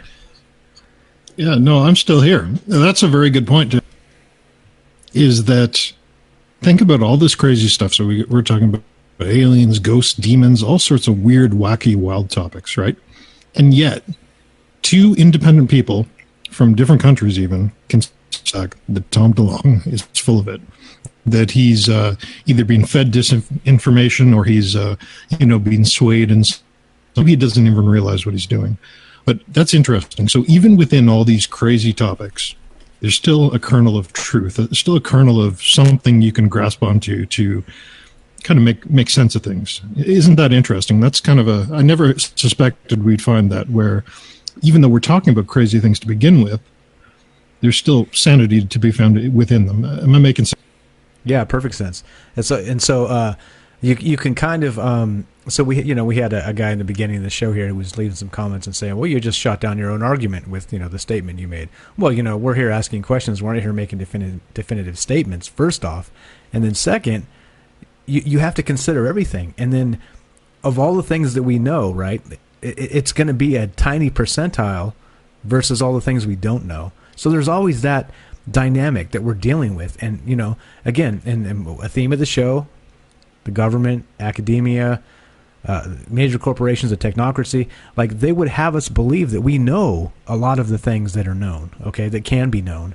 And, we disagree. And that's why we do the show, because and Marcus said himself, it's a wide world. There's amazing things that we can't even conceive of yet that might be natural even, that we just really don't know. I mean, you see, if you watch science news, you see stuff clunk out all the time where they're like, oh, well, we're reconsidering this theory because of this and this and this new data.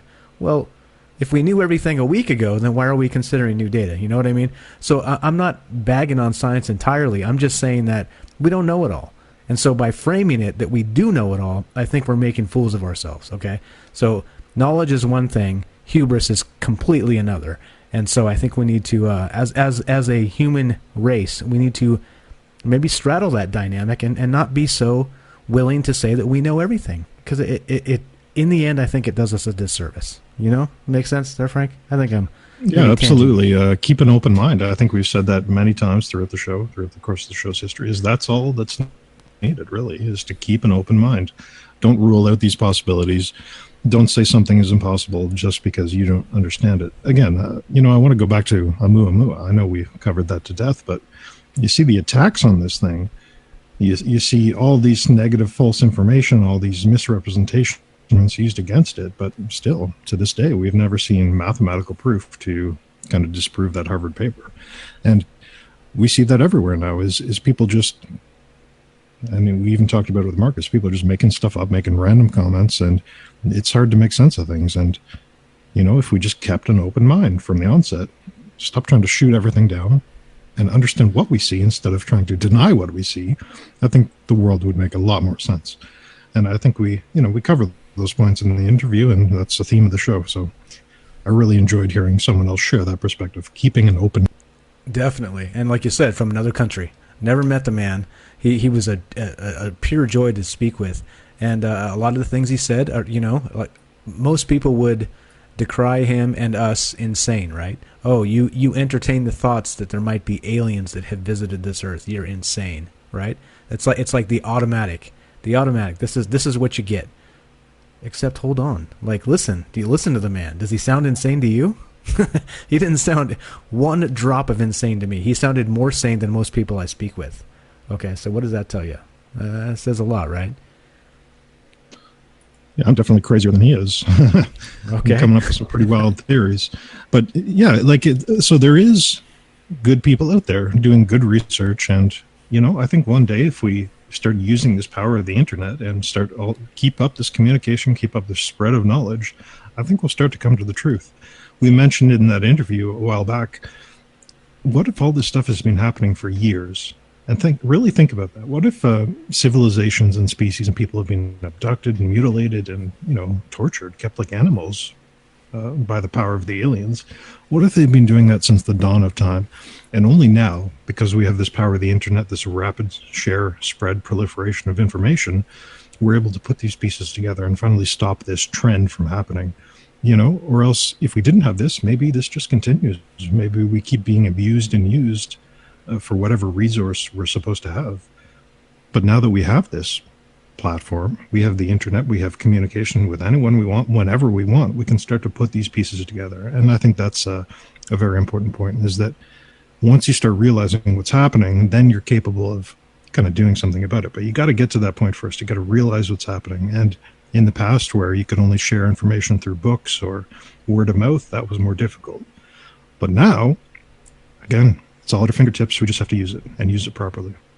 And not get banned. Cross your fingers for us. Okay, so one more time, guys. This is an interview we conducted Monday night with Marcus Lowth of UFOinsight.com. His other website, his personal website. He's a contributor for UFOinsight.com. His personal website is metimeforthemind.com. Fantastic fellow. Very knowledgeable, great writer. Go check those sites out, please.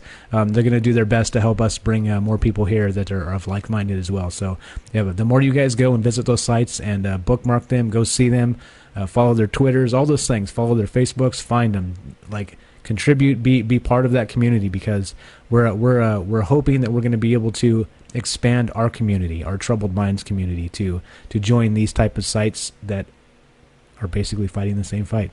Just like Larry says. What's up, Larry? He says, who else is there to question? We are at the tip of the spear fighting for truth. And there you go. That sums it up. That's better than I could say. Christian, thanks for showing up. I saw you got off late from work. Well, we appreciate you being here. So we're going to finish this interview out with Marcus Lowth from UFOinsight.com. And we'll have a few minutes at the end. So we are watching the phone lines. If you guys do call in, we will stop it. We will take your call. So we are live. This is a recorded interview. We don't want to fool anybody and try and just push play and say we're not here. We are here, but we're half here. So we are listening. We are active. We're in the chat. We're watching everything happen. So there we go. So one more time, 702-957-1037. Go to troubleminds.org. You can jump on Discord or call the phone number. We are watching those. We're going to play the rest of this. We'll have a few minutes at the end. Okay, so here we go. Anything else, Frank, or I'm going to press play? No, let's finish it out and then talk about it quickly. All right, you got it. I will check out those videos though and see, because of the actual videos themselves, I would suggest that, the information in the videos around to view these things from infrared is very credible, I would say. But yeah, he's an interesting chap. I might do a bit more research on him. Yeah, no problem. So it's we've been watching it very closely because, just like you said, it looks very suspicious. And so that's kind of where I was headed with that, is even though some of the things line up with what Bob Lazar said, which is curious, right? It kind of makes you want to learn more about it. They don't really have a lot of information other than those 3 videos and a bunch of gigantic claims that they really can't back up. So, like I said, if you haven't looked into that, it's definitely worth a look. It's pretty good stuff, and I won't press it. So, I was hoping. I will check that out. And again, just one last thing is to say that you would imagine if it was suspicious, maybe it's a case of hiding legitimate information within non-legitimate information. But like you say, I remember when it first came out, there's loads of we're going to disclose this and disclose that, and it's kind of faded away a little bit, hasn't it? So, yeah. Okay. So we got some interesting things. Anything to add to that one there, Frank, before we move on? No, keep going. Okay. So so I think we kind of got to the end of this. Other than aliens, where do they come from? I think so I've got another one I pulled up. It's UFO Insight. It's aliens, time, and the esoteric knowledge of other dimensions. Now that one in particular, and I think this leads us to kind of the alien question, right? So are these what are these things? We're looking at aliens, right? We're talking about aliens. We're considering the possibility that aliens might be real. Okay. So with that said, where do they come from? Is this are they ancient gods? Are they alien visitors from another planet? Are they some sort of native species that maybe has been here for 1,000 or 1,000,000 years? Are they interdimensional? If you had to put your best guess out, what do you think? If you had to make one guess and put your money on it, what would it be?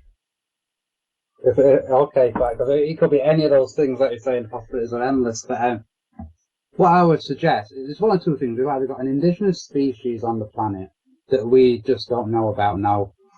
Whether that species lives inside the Earth, the hollow Earth theory, whether they live in a different realm or we just can't see them. We talked about that a minute ago. What I would say, though, just going back through history, is if we had to put the money down, we were probably visited in the past, and I'm talking millions of years ago, by an alien race. They probably are the roots of many of our gods and legends that have come through our history. And I would probably say the theory that there's been some kind of hybridization and outside influence in humanity in the past is probably pretty accurate. So I guess aliens would be visitors from another world, but they are also our gods of legend and the demons that we see in religious writings. So I think they're probably all of those things. Yeah, it definitely, the more we look into it, the more, just exactly like you said, it's impossible to pin one down, because it seems like this story might be this type and that story might be the other type, and here we are with all this information, kind of shrugging our shoulders, going, okay, well. Well, it goes back to that fake news type of thing again, doesn't it? In the past, when the churches were jockeying for proposition to control the masses, if you like, they would have used a whole manner of things and twisted them and used them for their own flock to create followers. And that's really what's happening today, whether it's politicians, whether it's news stations with their angles. And so that's probably happened in the past. There'll be stories or legitimate stories, that have been passed down that then will have been twisted slightly. We're not getting to it now, but even the story of Jesus, for example, people say that Jesus did exist. He wasn't divine, he was probably just a man.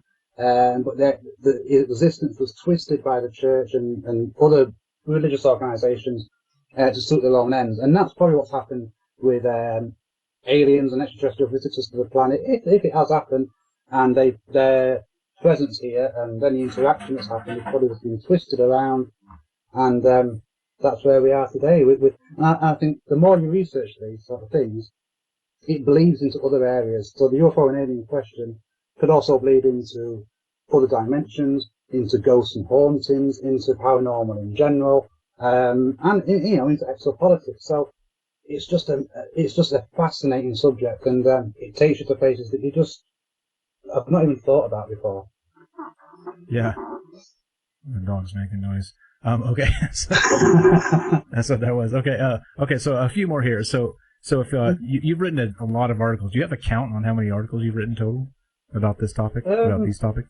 I do on UFO Insight because he has a count at the bottom of the page. I think at 361 articles for UFO Insight, and I think I've got another 200 and odd for Me Time for the Mind, and just over 100 for Listverse, if you're familiar with their website. Okay, so like we said, quite a few. We were trying to. I feel like I'm just scratching the surface on this, and I know that's a really cliche thing to say, but when you start trying to scratch that surface, you realise that that's exactly what you're doing. You're just scratching it. There's so much more to find out. Yeah, definitely down the rabbit hole. It is one of those things. Like we do 2-hour shows, right? And we go through 2 hours and we just burn through it. And we have all this information, and it's so hard to get the information out and talk about it because there's so much information. You have to slow down. You have to explain this, describe that. This is what happened then. And then you do a little bit of speculation, ask some questions, and man, like 2 hours burn by instantly. It's crazy. And that's what we always say. It's like so little time, so many topics. It's pretty crazy.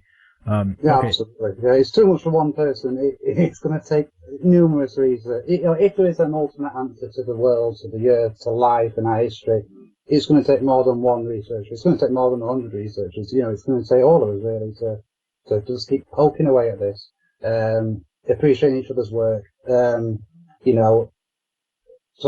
what's the word I'm thinking of here? Reviewing each other's work and just we'll get there between us, I think. But there is so much to find out. There's so much that we need to be investigating, and it's just a interesting world, like I said before. Okay, there you go, guys. We got a little bit more, but I think we're at a point where we can kind of cap this. We can finish this up. And how do you feel? How do you guys like Marcus Lowth from UFO Insight? You there, Frank? You with me? Fall asleep yet? Yeah, no, I'm still here. Again, I think a good interview, a great guy to talk to. We hope to do more of these in the future. We'll try to do them live, but if we can't, we'll do a very similar thing. Again, though, there's just so many fascinating people out there who have done so much research on these topics, and we'd love to get a chance to talk to them and see, what kind of information they have, because everyone has good information. You yourself listening have good information. You may not know it.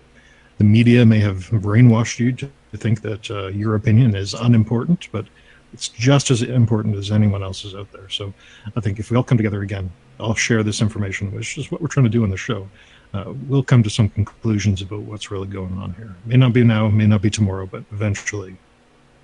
And notice at the end of the clip there what Marcus was saying. He said, hey, it's a lot of information, and there's way too much for one person, okay? And so the only way that we're ever going to get to the bottom of this, you notice what he said, is multiple researchers. Okay, groups of people banding together, asking similar questions, learning from each other, talking about these things. Does that sound familiar? Does that sound similar to anything going on that anybody's heard of recently?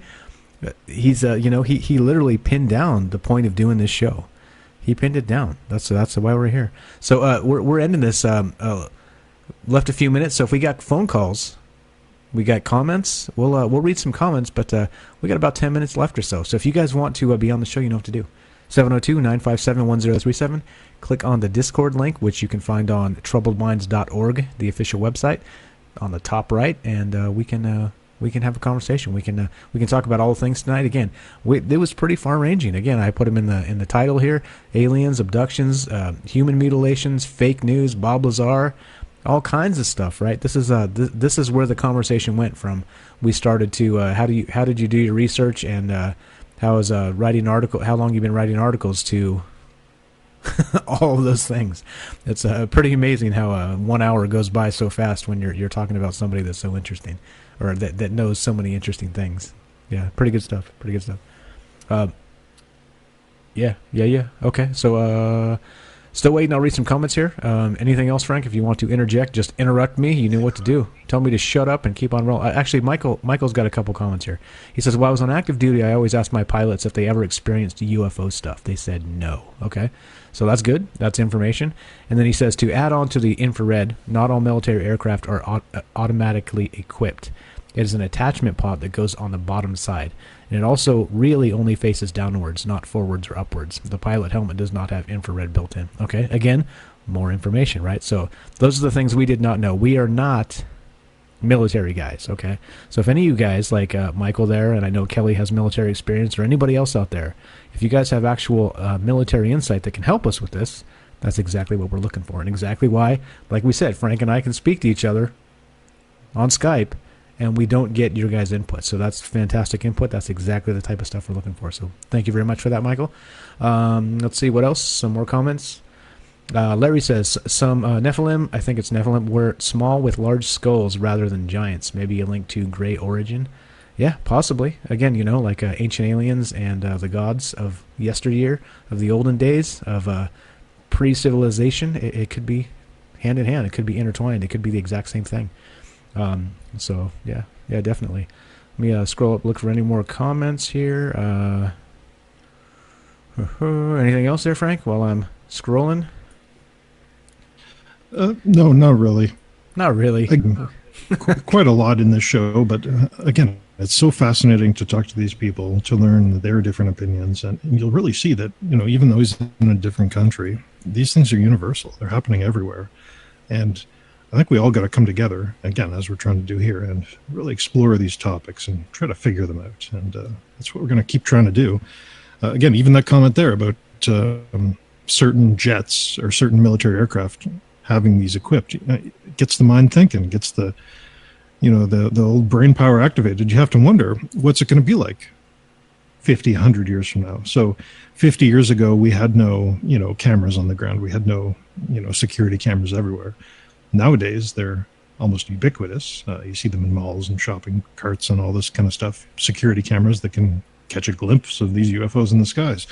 But maybe 100 years from now, 150 years from now, we're going to have this whole thing mapped out. We're going to have cameras at the skies all the time. And those cameras will have X-ray capabilities, you know, so we'll actually see everything going on around us. So think of that as this surveillance state, and as this technology gears up, maybe we'll see UFOs all the time in the sky. So again, I don't know, but it's an interesting thought that as time goes by, as more cameras are developed, we'll have this infrared tech spread everywhere, and maybe we'll start seeing these things all. Yeah, funny you say that, right? So think of it this way. If you look at Google Earth, right, you get those cars, the Google cars. If anybody's seen those, you know, it's got that 360-degree camera, and it drives around, and it, you know, it takes a live video of the entire thing, and they stitch it together and match it with the satellite images, and that's how you get Google Earth, right? So imagine, just like Frank said, if it's the same thing with airplanes at one point, except it's infrared, it's X-ray, it's every other thing that, like, people cannot see. Imagine the wacky stuff that would show up in that database. Holy smokes, right? Holy smokes. I think a Google Earth equivalent, like put an infrared camera on those cars and you'd actually see heat patterns all around. So imagine, you know, you're looking at a street on Google Earth, switch over to the infrared view. Now, all of a sudden, you're seeing where the heat is leaking from so-and-so's house. If this car engine is overheating, because you'd see these temperature gradients in the pictures. And maybe looking up at the sky, you'd see things there too. So again, it's an exciting time to be. There you go. We've got the technology to get ourselves into at least some interesting predicaments, question-wise. And beyond that, nobody's willing to actually state it. So again, yeah. All right, so let's see. Fred says, very interesting. Glad you guys did the interview. You guys are, quote, the man. There you go. I'll give that one to Frank. Frank can be the man. Thank you for the comment. That's very nice. Billy says, really enjoyed the show. Great info. See you all again on Tuesday night. Yes, sir. We're not done yet. We got a few minutes if you want to give us a call. And the way to do that, 702-957-1037. Go to troubledminds.org. That is the official website. You can find the Discord link and the phone number right on top. There you go. If anything happens, join the mailing list. Don't forget the mailing list. Frank's Illuminati is back up. It was back up as of Saturday, so if you've joined the mailing list previously, we had a rollback. So join it again just to be sure. I'll just delete it if there's a duplicate entry, no problem.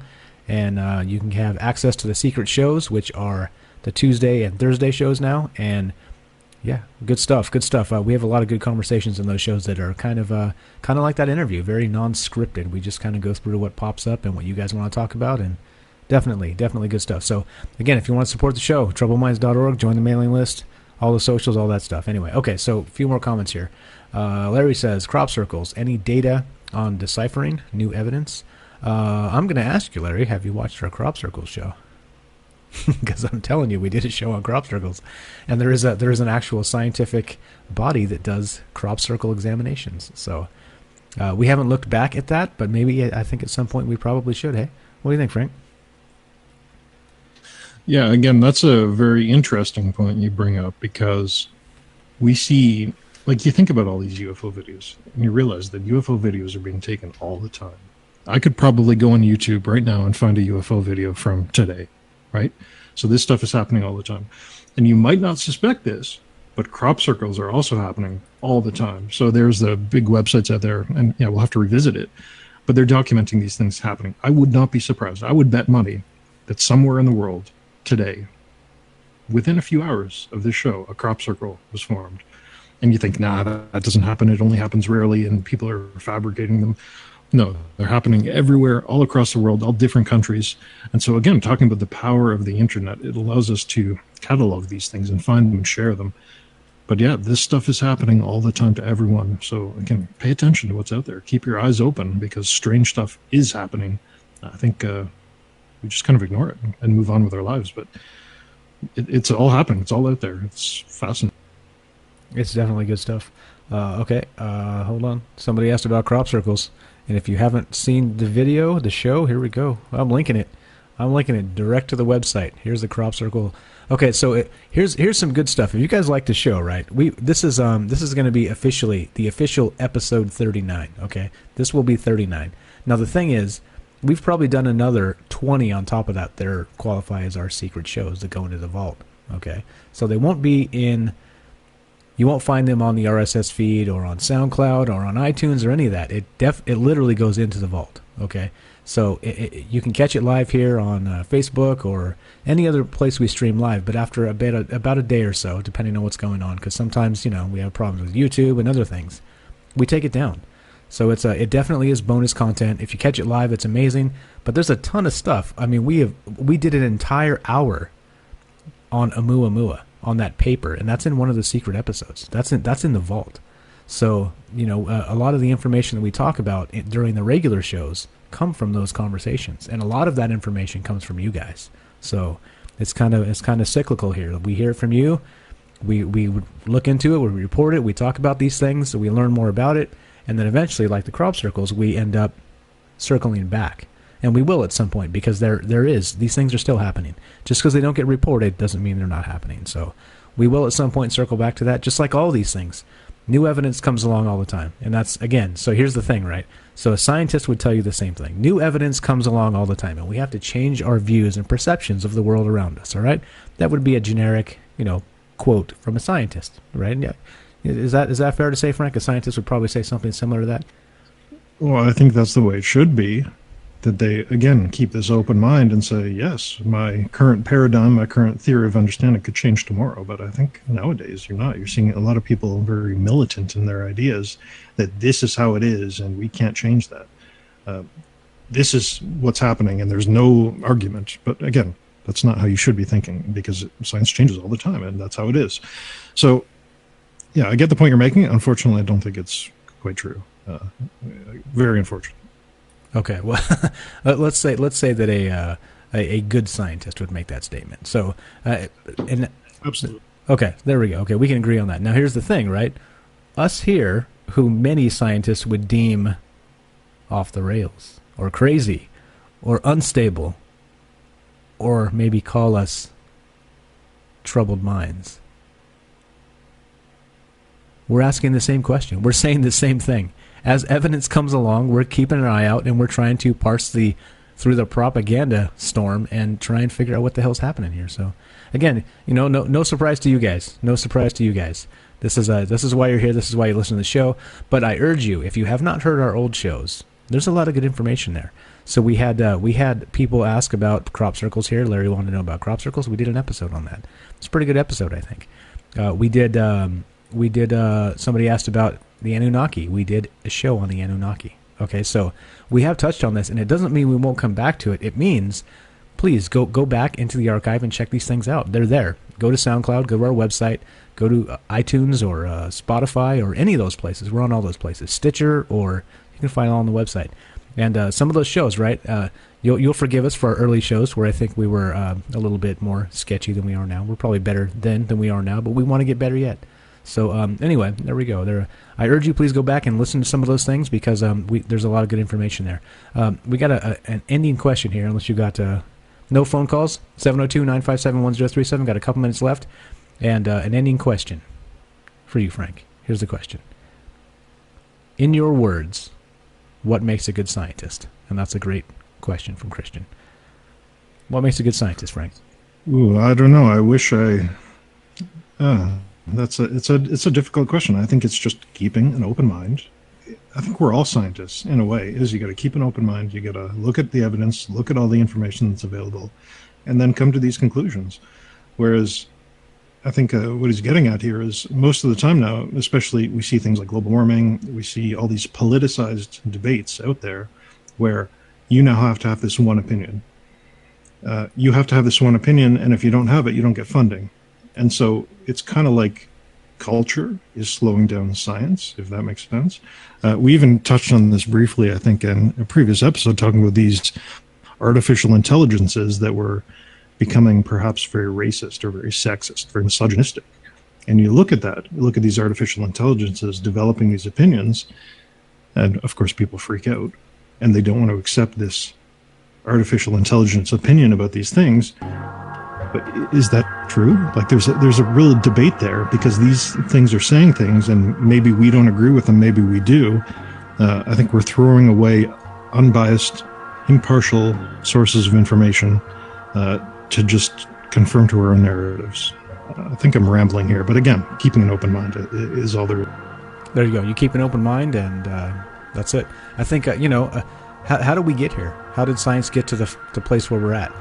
By conducting unbiased experiments as much as possible, objective, not subjective, and keeping an open mind. I think it's a simple formula when it's unfiltered.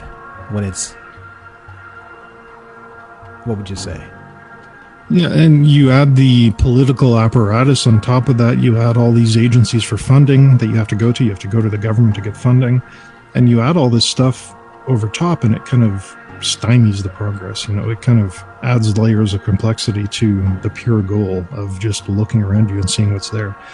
Now you have to look at this certain thing. You can't talk about this. You have to do this. So, I think there are good scientists out there. But again, I think this whole apparatus we have nowadays with politics and funding and government really takes away from it. Unfortunately. So, all right, guys, we're at the end of this. So, as you know, if you want to help us out, our official website is troubledminds.org. Please go there. Please join the mailing list. You will get bonus episodes, and you will find all of our social media. Spread the word far and wide. We're only beginning to ask these questions. And we have a new friend in Marcus Lowth of UFO Insight. Also, Me Time for the Mind is his other website. Make sure to go check it out, guys. Get some clicks. Go there.